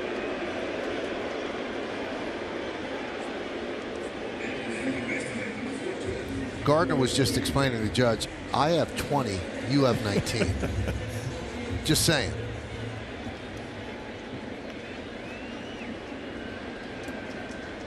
Judge is saying, well, I missed 2 months. Gardner's saying, I have 20, you have 19. Tyler Wade swings and misses. Gardner's going to be going for a career high soon. The 21 is his career high, so he needs 2 more.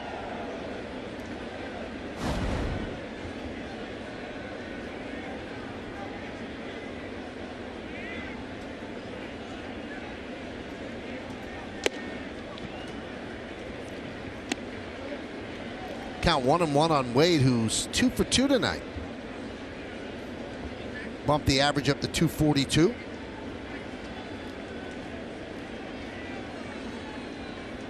And the pitch. 1-2.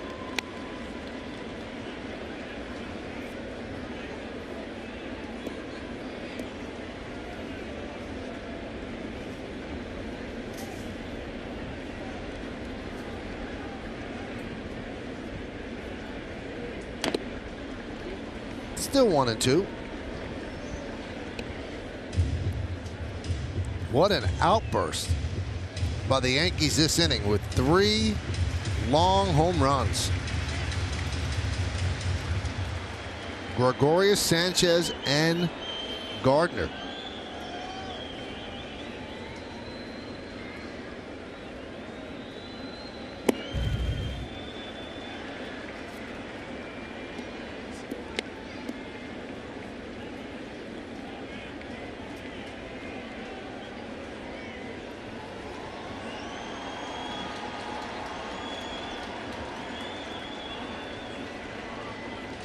Eight nothing Yanks.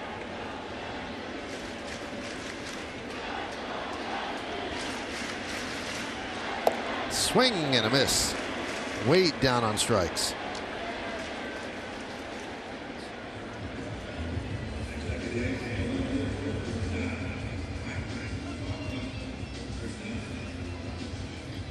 Well, Woodward, the Ranger manager, has run the white flag up there, not holding Luke Voit at first. First baseman Santana playing behind him.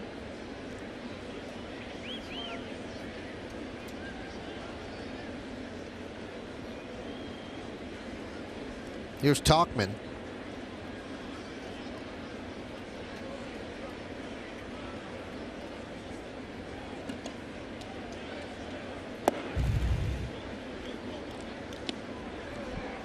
Hernandez, a starter throughout the minors. He was moved to the bullpen in July in preparation for a big league call-up.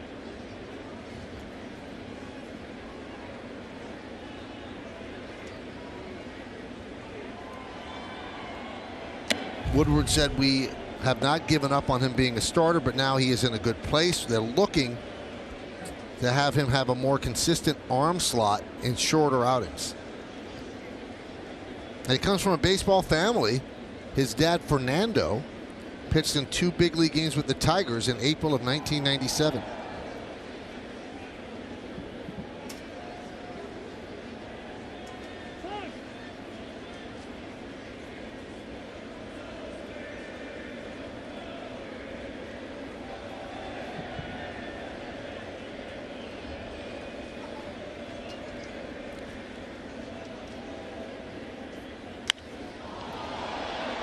Fly ball left field. Calhoun for the second out as Voit heads back to first.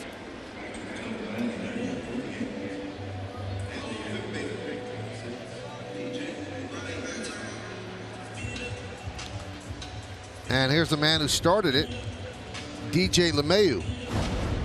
Single through the right side of the infield.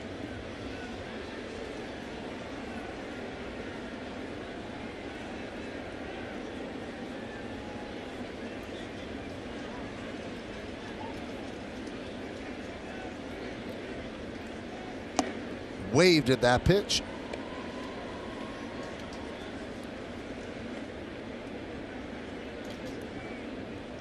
We talked about the Rangers, how they're kind of evaluating all of their younger players, and a guy like Hernandez who comes in early in this one and takes a beating. Chopped slowly to third, kicks foul. I'm sure Chris Woodward, his manager, paying attention to how he responds the rest of the way.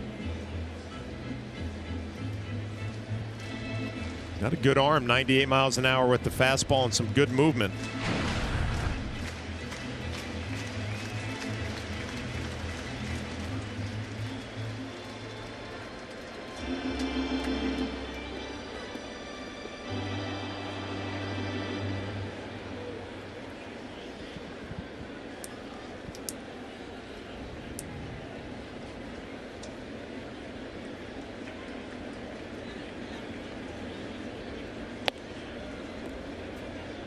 One and two.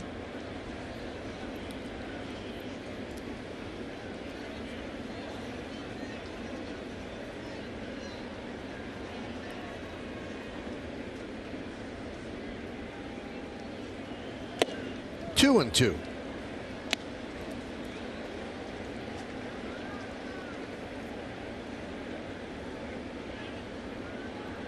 The first 7 Yankees got to the plate and got on base safely this inning before the Wade strikeout and the Tauchman fly ball to left. Chopped slowly to third, and that will do it here in the 7th. Yankees score 6 runs, but it's been a big day for the Bronx Bombers. It started with Didi Gregorius, a 3-run shot. Then Gary Sanchez went back-to-back, his second of the night, and then second deck for Gardner.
Baseball on Yes is brought to you in part by the New York Lottery. Get out there and play.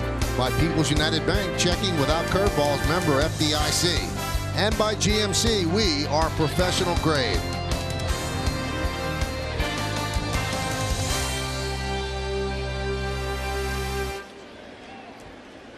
We go to the 7th inning, and on the Cadillac scoreboard, it's 8-0 Yankees after that 3-home run outburst and 6 runs in the 6th. And there's a strike to Calhoun. Do not let the home run outburst overshadow what James Paxton is doing. We know the Yankees get home runs, but boy, Paxton could really be a weapon in October if he pitches like this. Yeah, it's amazing how you would change your feelings going into the postseason if you have Tanaka back on track. Paxton pitching the way he did the month of August, and now here the start against the Rangers. And it was a long 6th inning, obviously, so Paxton had a lot of time in between innings. Montero getting loose for the Rangers. And nothing seems to affect Paxton tonight. Quickly ahead in the count, 1-2.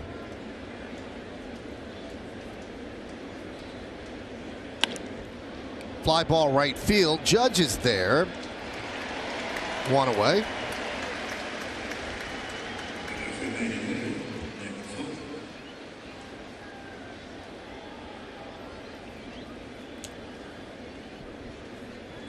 And here's Nick Solak, who has struck out twice.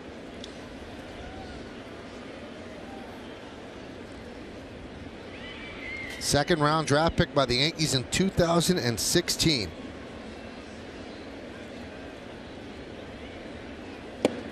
And a strike.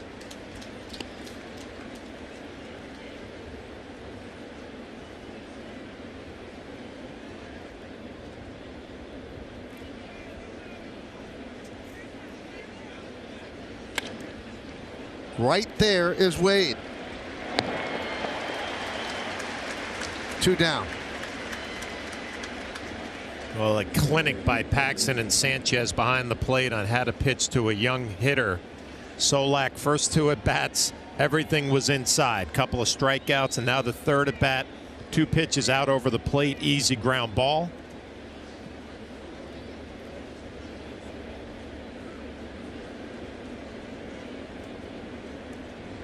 Here's Danny Santana. And a strike.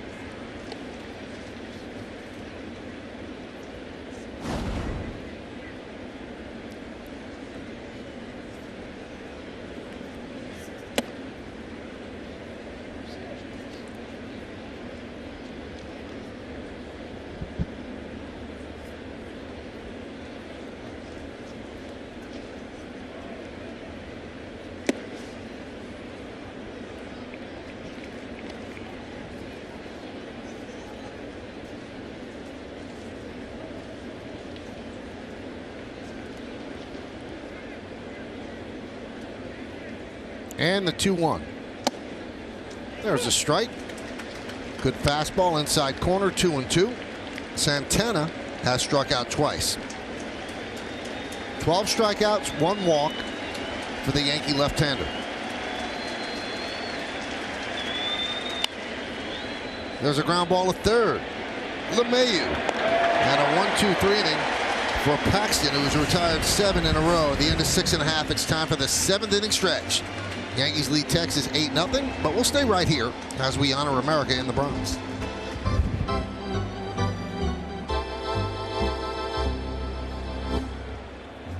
Ladies and gentlemen, will you please rise and remove your caps? And please direct your attention to the area behind home plate as the New York Yankees welcome an honored military guest who is joined by his family. United States Navy coxswain man, 95-year-old Frank Fortuna Sr. from Yonkers, New York, who served in World War II. The Yankees say thank you for your sacrifice and service to our nation.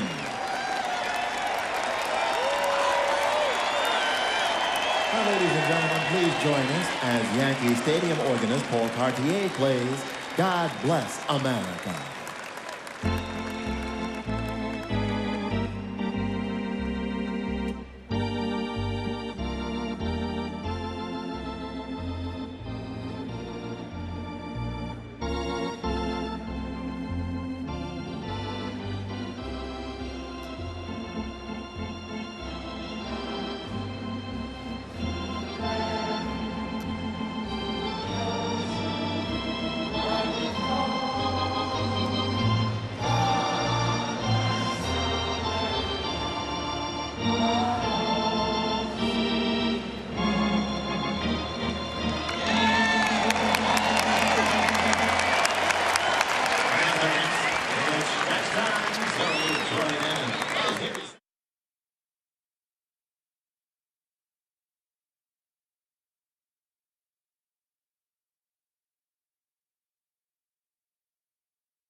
All right, thank you, Bob and Jack. Game summary presented by your local Nissan dealer. 8-9-0 for the Yankees, just one hit for the Rangers.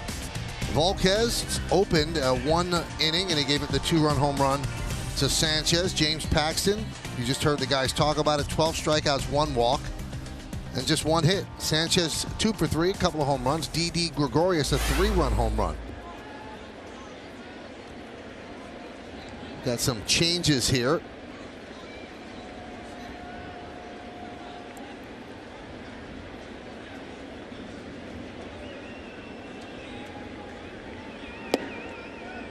And the new pitcher is the former Met, Rafael Montero.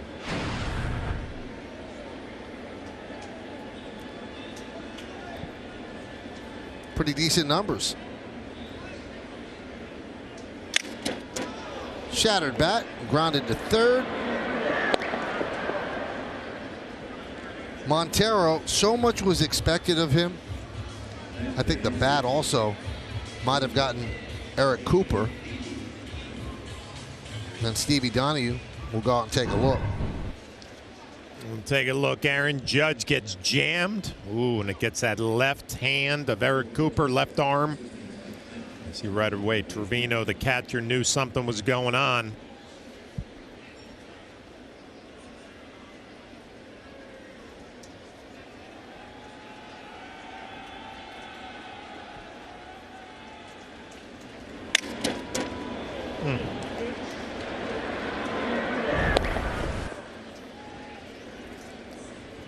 Looks like he's going to be okay.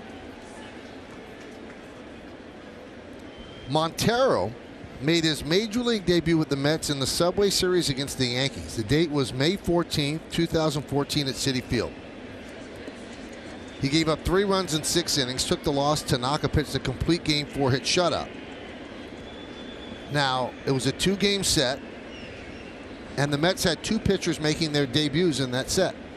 Montero, and then a kid named Jacob deGrom. And it was Montero who was the more heralded prospect, and he just never had it work with the Mets, and we know what's happened with deGrom. I remember that game, and right away with deGrom, you're like, whoa, who's this guy? Right. Cadillac scoreboard 8-0, Yankees over the Rangers.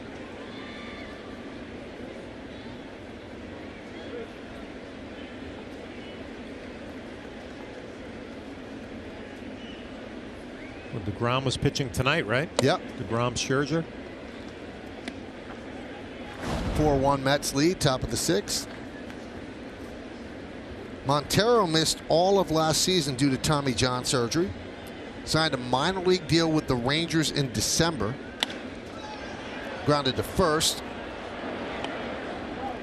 And Guzman makes the play.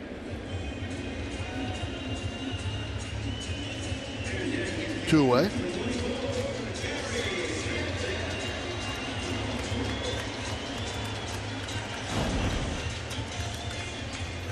So Montero actually returned to the mound in June, climbed through the minors, and then made it back to the big leagues on July 23rd. So a nice story, as he will now face Gary Sanchez, and will try to keep Sanchez in the park.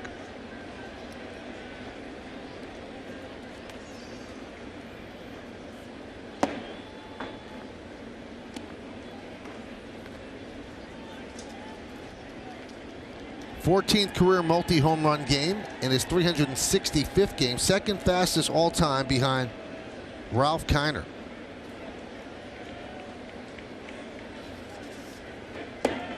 Two and 0. We're in the bottom of the 7th inning. It's 8-0 Yankees.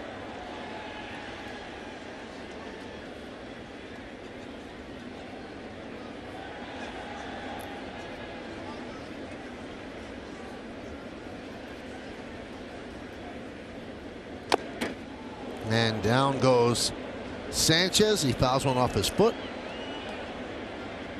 Oh, it's the last thing that Aaron Boone wants to see. Gary Sanchez, how hot he has been at the plate. Doing a great job behind it.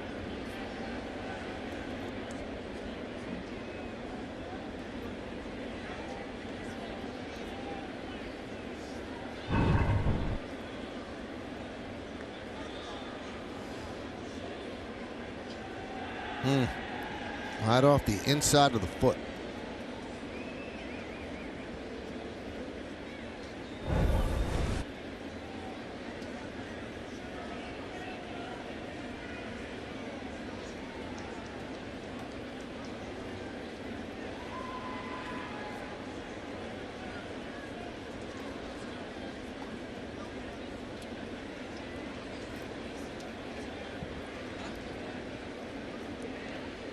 Remember when Steve Howe was a reliever for the Yankees, somebody would foul a ball off his foot like that, and he'd go, next pitch, right inside again. Sure. He said there's going to be some doubt and trepidation about swinging that pitch again.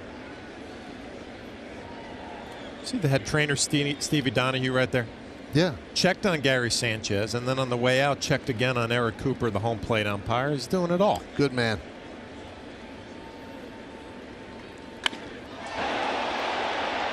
Line foul. Take a look at the Fios fast plays of the game. Long at bat for Gary Sanchez the first time up, and he ends it with a two-run shot. It's off to the right of center field, and then this is an impressive line drive deep into right field. I'd smile too.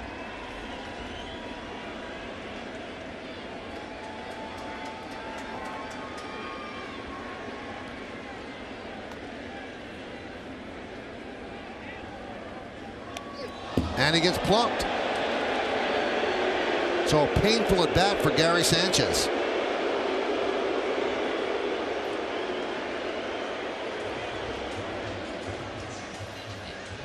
Well, you see a little grin on the face of Gary Sanchez. Foul ball off the left ankle, and now this two-seam fastball that rides up and in off the left elbow.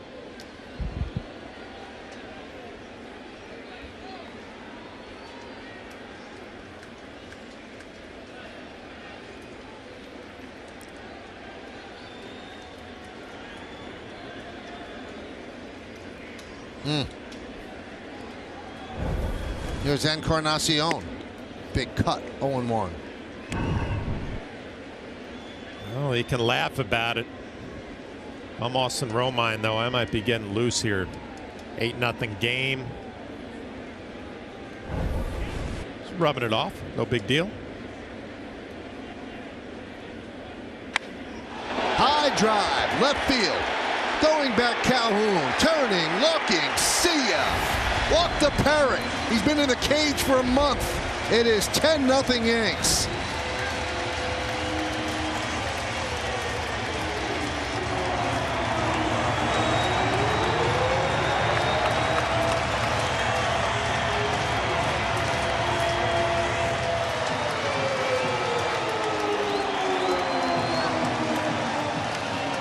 I guess if you miss a month, all you need are 8 at-bats in the minor leagues, and you come back to the Yankees and you're locked and loaded.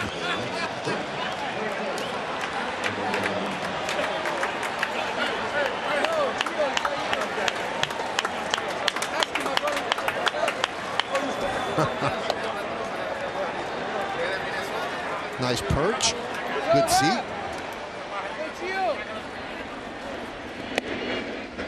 Pitch the Gardeners upstairs, 1-0. So 2 for 4. Just 8 rehab at bats after missing 30 games.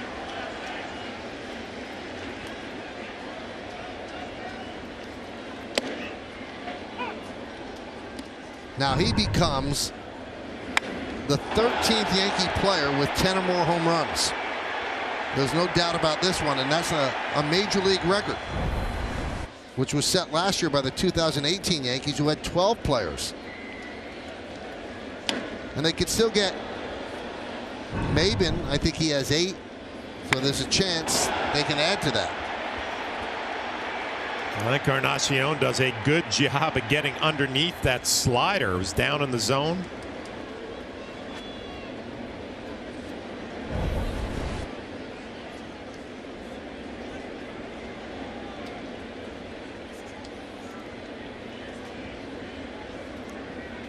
And the 1-2. Swing and a miss. Gardner down on strikes. But the Yankees get 2 more runs on another home run. Edwin Encarnacion coming back from injury.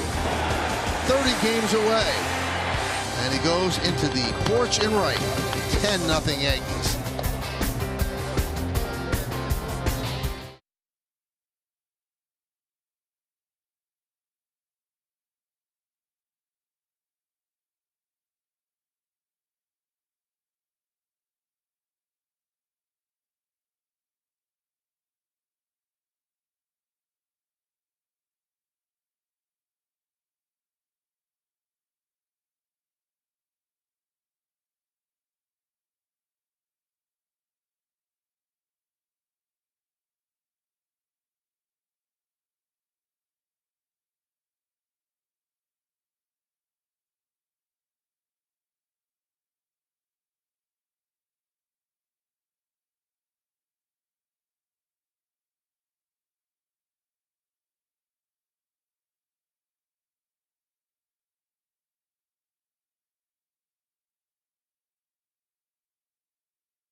Now let's check out the exit velocity presented by Spectrum Mobile. Best network, best devices, best value. And this is on Edwin Encarnacion's home run. 104.4. Traveled 386 feet. Sanchez still in the game. There. I'm impressed. And Clint Frazier takes over for Aaron Judge in right field. Hyundai scoreboard 10-0 Yankees. New pitcher as well. Jonathan Loaisiga takes over for Paxton. And that little single in the 5th inning by Kiner Falefa, that allows Aaron Boone to take him out without having any guilty conscience and go to his bullpen for the final 6 outs. Yeah, I thought the only reason Gary Sanchez maybe should stay in this game is if Paxton was going back out, because they were both on the same page and in a great rhythm. But Loaisiga in.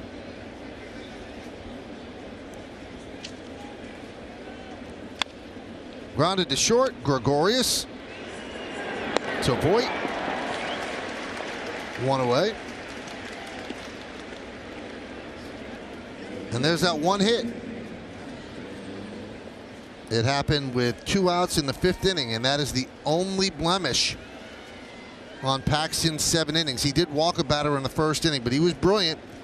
1 walk, 12 strikeouts, 1 hit, no runs. I mean, the final line is impressive with the numbers you just threw out there, but watching the way he went about it and how quickly he was working, how confident he was out on the mound, he continued his hot month of August and carried it into September.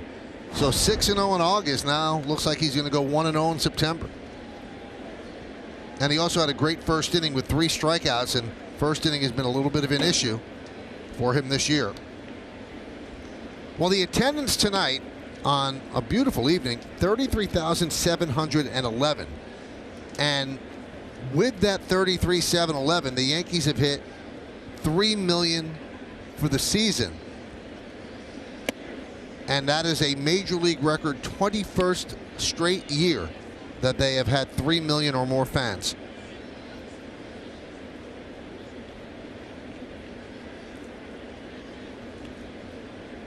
The 2-1. 3-1.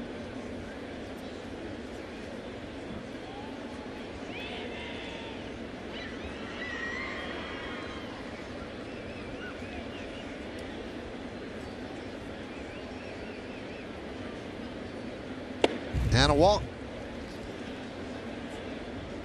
Now, quick word from Spectrum. Spectrum Internet. No data caps, no contracts. Just faster speeds with better performance. So Loizaga, with a walk, will now face Delino DeShields. 10-0 Yankees. Home run bats out tonight. 2 by Sanchez, Gregorius, Gardner, and Encarnacion. And the last time we saw Loizaga was in a higher leverage situation against the Oakland A's. So we thought maybe might have been an audition. He was kind of erratic and worked his way out of it. Yankees are intrigued by his arm.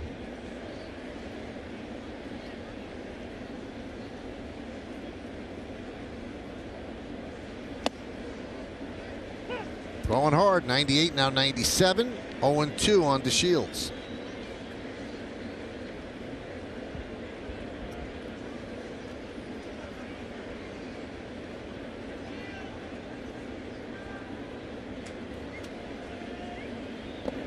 Checks his swing, 1-2.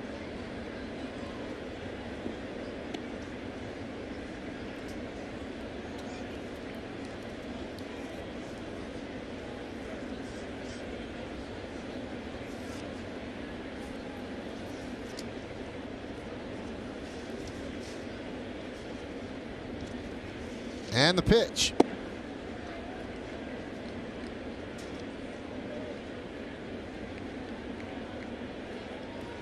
We know DeShields' dad played in the majors 13 seasons. And he has a sister, Diamond, who plays forward for the Chicago Sky in the WNBA. She was actually the 3rd overall pick in the WNBA draft in 2018. She played at North Carolina, and then Tennessee.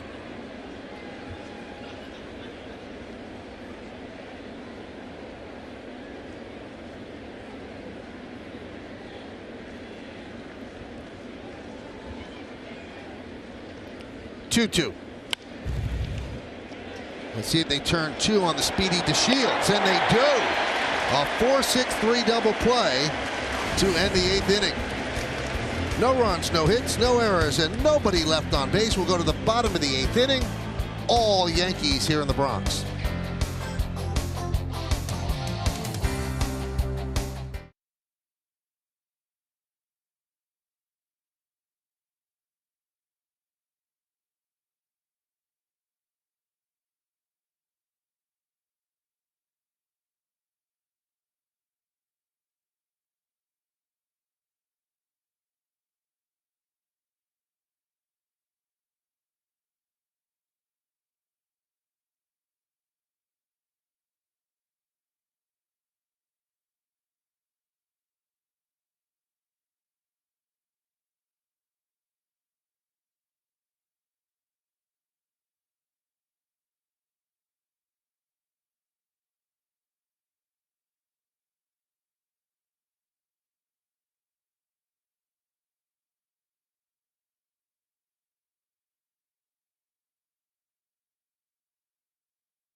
Well, fans, there's still time to come see the Yankees in action this season. Be there when the Yankees kick off their final home series of the regular season against the Blue Jays on Friday, September 20th. The first 18,000 guests in attendance are going to receive a Yankees knit cap, courtesy of WFAN. For tickets, log on to Yankees.com or visit the Yankee Stadium ticket window. All right, we go to the bottom of the 8th inning. It is 10-0 Yankees. Jose Leclerc, in his 60th game, comes in for the Rangers. Hyundai scoreboard, 10-0 Yanks. And that's bounced up there. Almost looked like cricket, 1-0. Kind of getting revenge for getting shut out yesterday, John. Yeah, it looks like they weren't real happy with the way yesterday ended. The long ball has been a big part of this one. Grounded foul.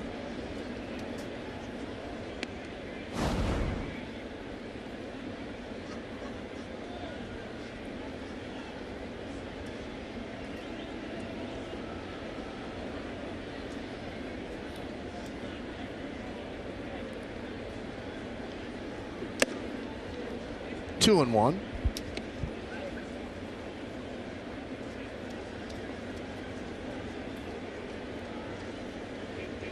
You know, there was so much talk, and there has been a lot of talk.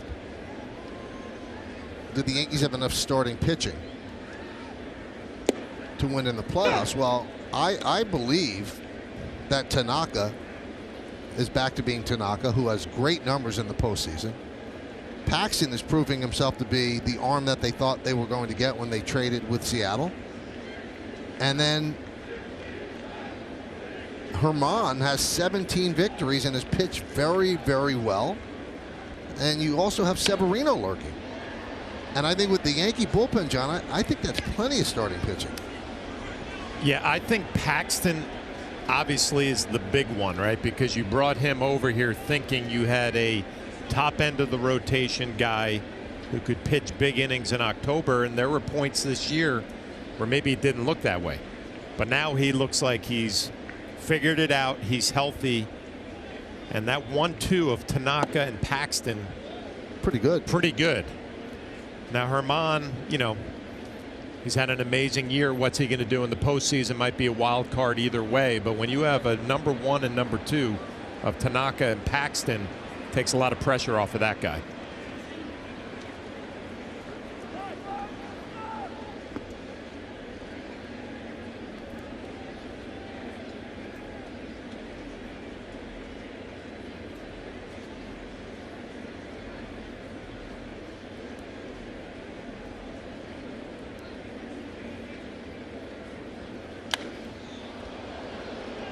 Top of the 9th inning in St. Pete. Second game of a doubleheader, and Tampa Bay leads Baltimore 2-0. Cleveland, top of the 7th inning at Progressive. The Indians lead the White Sox 2-1.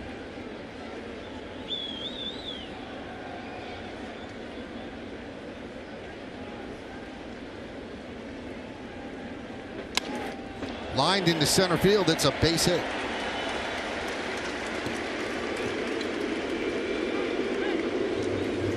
You can see Luke Voit, a little sigh of relief right there. Has not been real happy with his swing lately. But able to stay on that one and drive it right back up the middle. Might be a meaningless base hit in a 10-0 game. But when you're not feeling 100% right at the plate, that could go a long way. Take you right into tomorrow's game.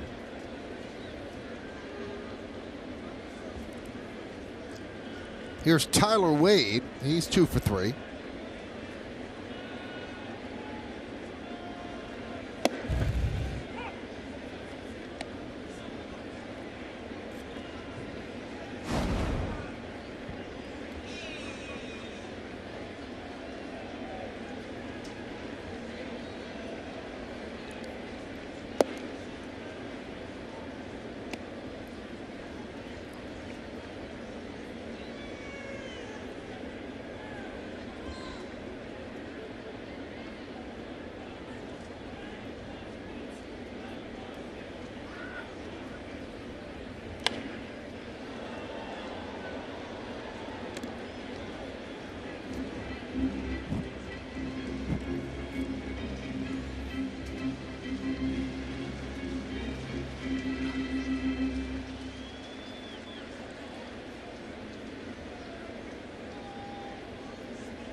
Still 1-2.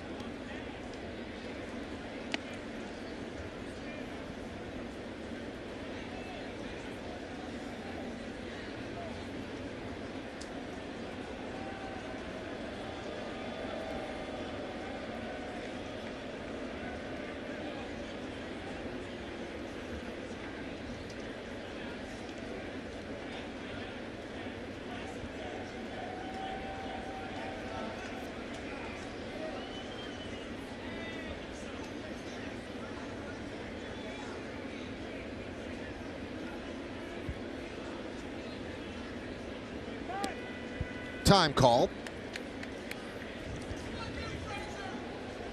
Texas has used 5 pitchers. Volquez, Jurado, Hernandez, Montero, now Leclerc.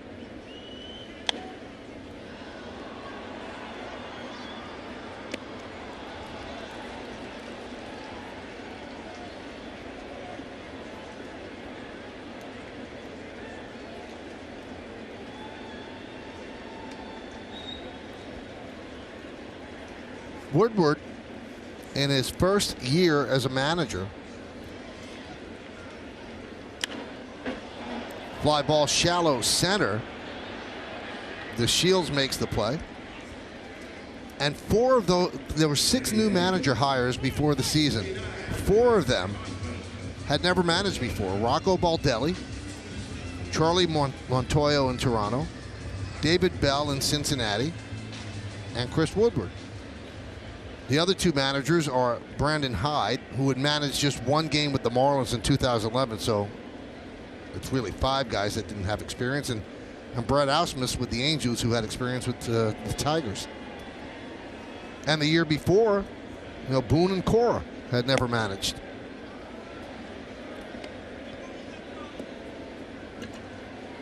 And also Callaway, Mickey Callaway of the Mets.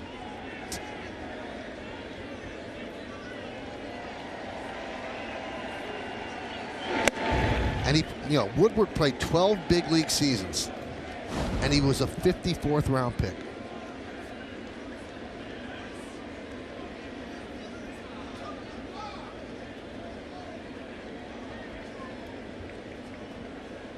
Spent some time with the Dodgers as a coach in their system in the big league team.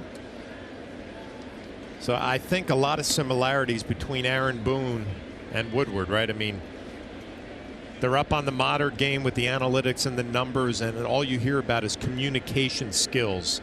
And Woodward has passed with flying colors in that department. He actually interviewed for the Yankee job the same year that Boone did.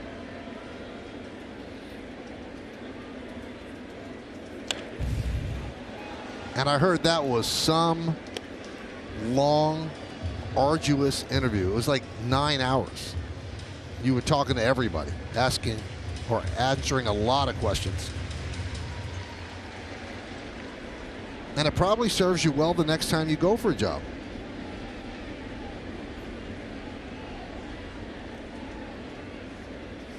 Two-two. Swing and a miss. Tauchman down on strikes. I look up and I see the Minnesota Twins are beating the Boston Red Sox 6-0 in the 5th inning. And I think of Rocco Baldelli, the name on that list, and what a first year he's had with his Twins. And they're going to be a dangerous team come the month of October with all their power. You wonder if they have enough pitching.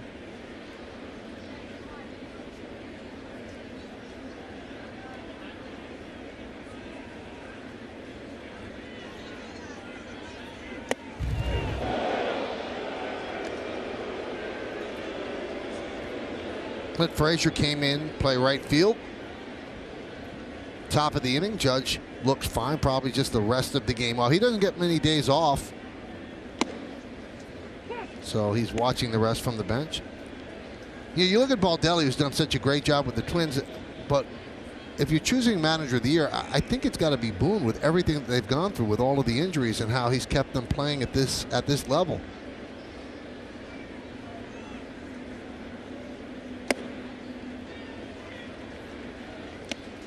Kevin Cash has done a great job again this year with the Rays, and A.J. Hinch with the Astros. Terry Francona's done a good job with the Indians. But I think it has to go to Boone just because of all the adversity this team has faced. The next man up team. 2-1. 2-2.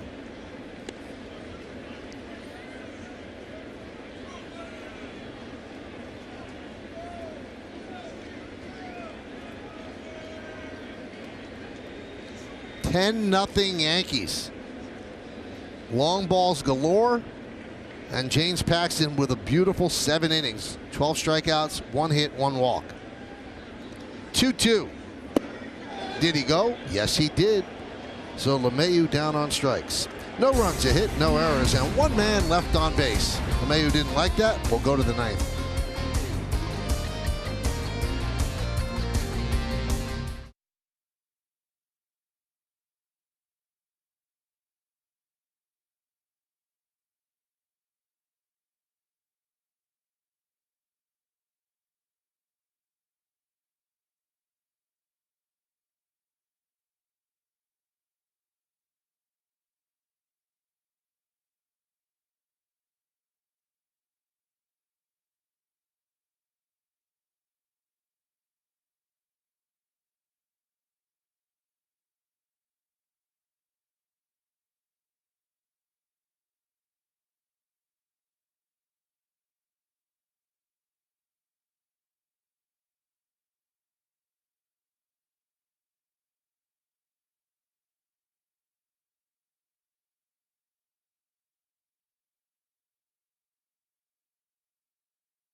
Well, fans, please stick around after the game for the WB Mason postgame as our studio team will have highlights, analysis, and clubhouse reaction, plus get a preview of tomorrow's series finale. Looks like it's going to be the rubber game. It all starts after the final out right here on Yes.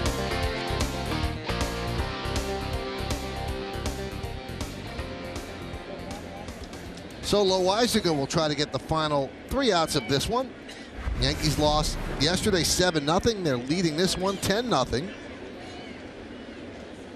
2 home runs by Gary Sanchez, a 3-run shot by Gregorius, a 2-run shot by Encarnacion, a 2-run shot by Gardner. 0-1 on Trevino.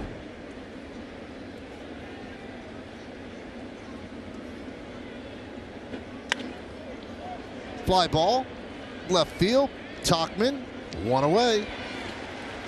Now a quick word from Memorial Sloan Kettering Cancer Center. Memorial Sloan Kettering has given Jessica the ability to live her life while undergoing her cancer treatment. So 1 down, and that brings up Chu. Nope, Scott Heineman, who had taken over for him.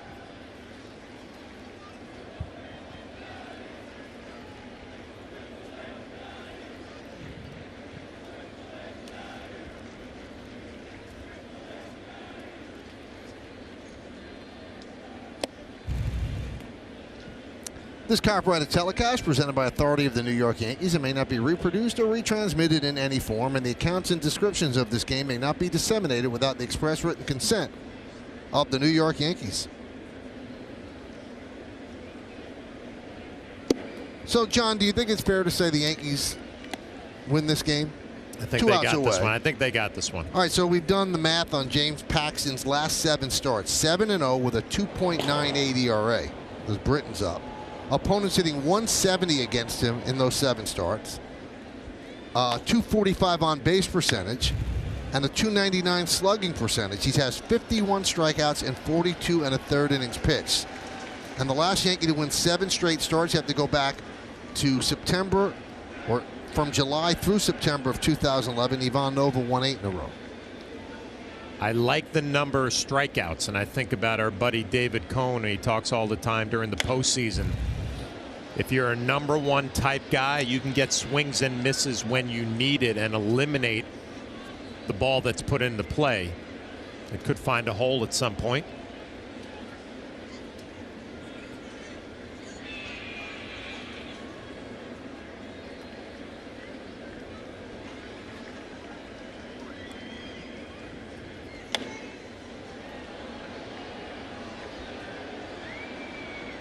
Also, coming into this game, starting on August 23rd, the Yankee starters have pitched very well. 5-2 with a 2.52 ERA. That's before what Paxton just did, and opponents hitting 184 against them during that time. So Larry Rothschild has kind of turned around. Was a little bit of a flat spot for the starters at the beginning of August.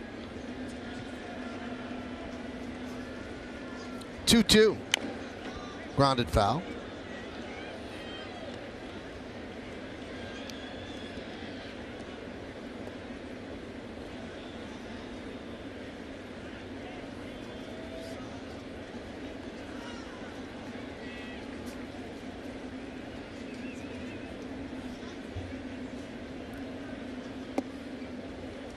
Three and two.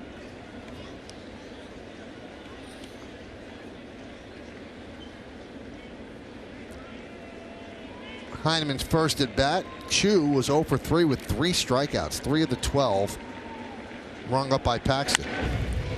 High fly ball, deep right. Going back is Frazier. He's on the track. He's at the wall. He leaps. Gone. A home run for Heineman. And the Rangers are on the board.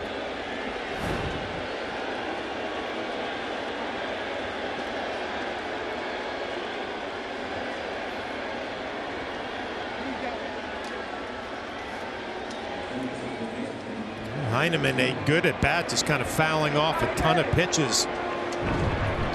Eventually getting the 3-2 fastball down the middle out over the plate.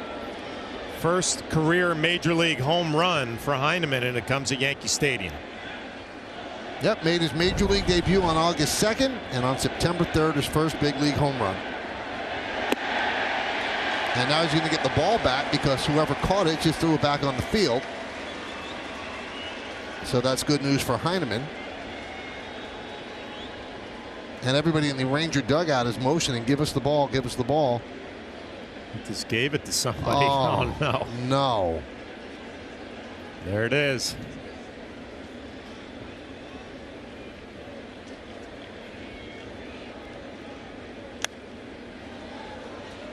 I hope they can get it back.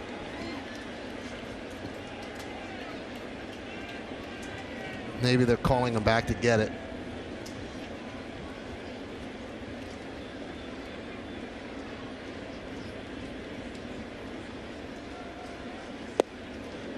Does he go? Yes, he does. So Guzman strikes out. 2 away.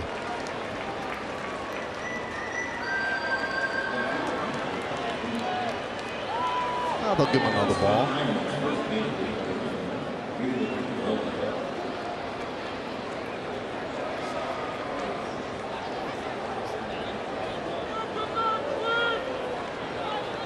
And that'll bring up Willie Calhoun.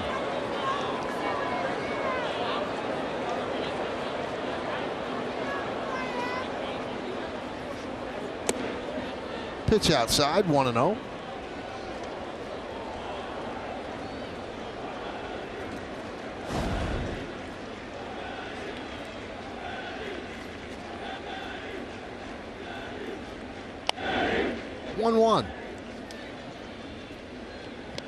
I never understood though, John. So you catch an opposing team's home run ball, you throw it back, and then it's okay to take it second hand? It's still a home run ball for the other team. Grounded and threw for a base hit for Calhoun.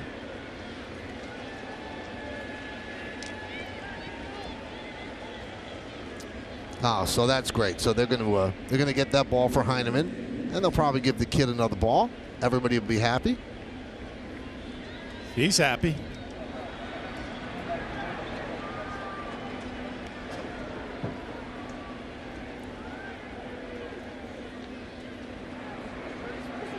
Here's Nick Solak. Runner on first. 2 men out here in the 9th inning. It's 10-1 Yankees over the Rangers. 1-0.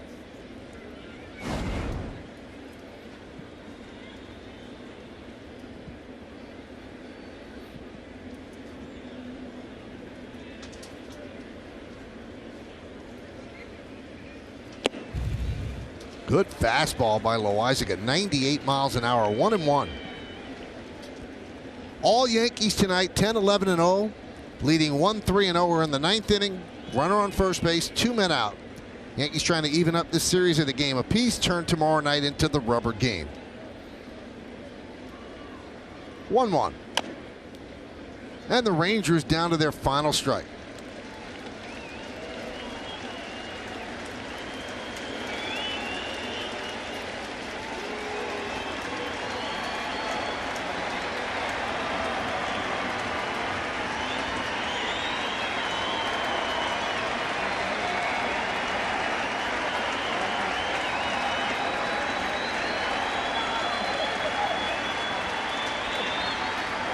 And the pitch.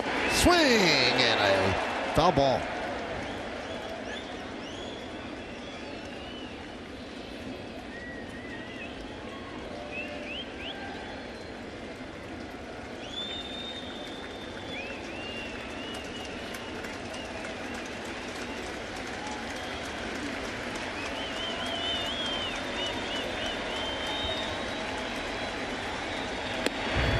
Missed outside at 99.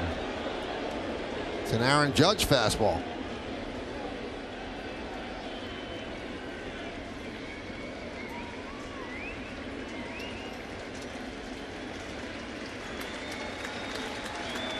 And the pitch.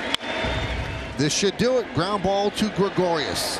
Across the diamond, and the Yankees win 10-1.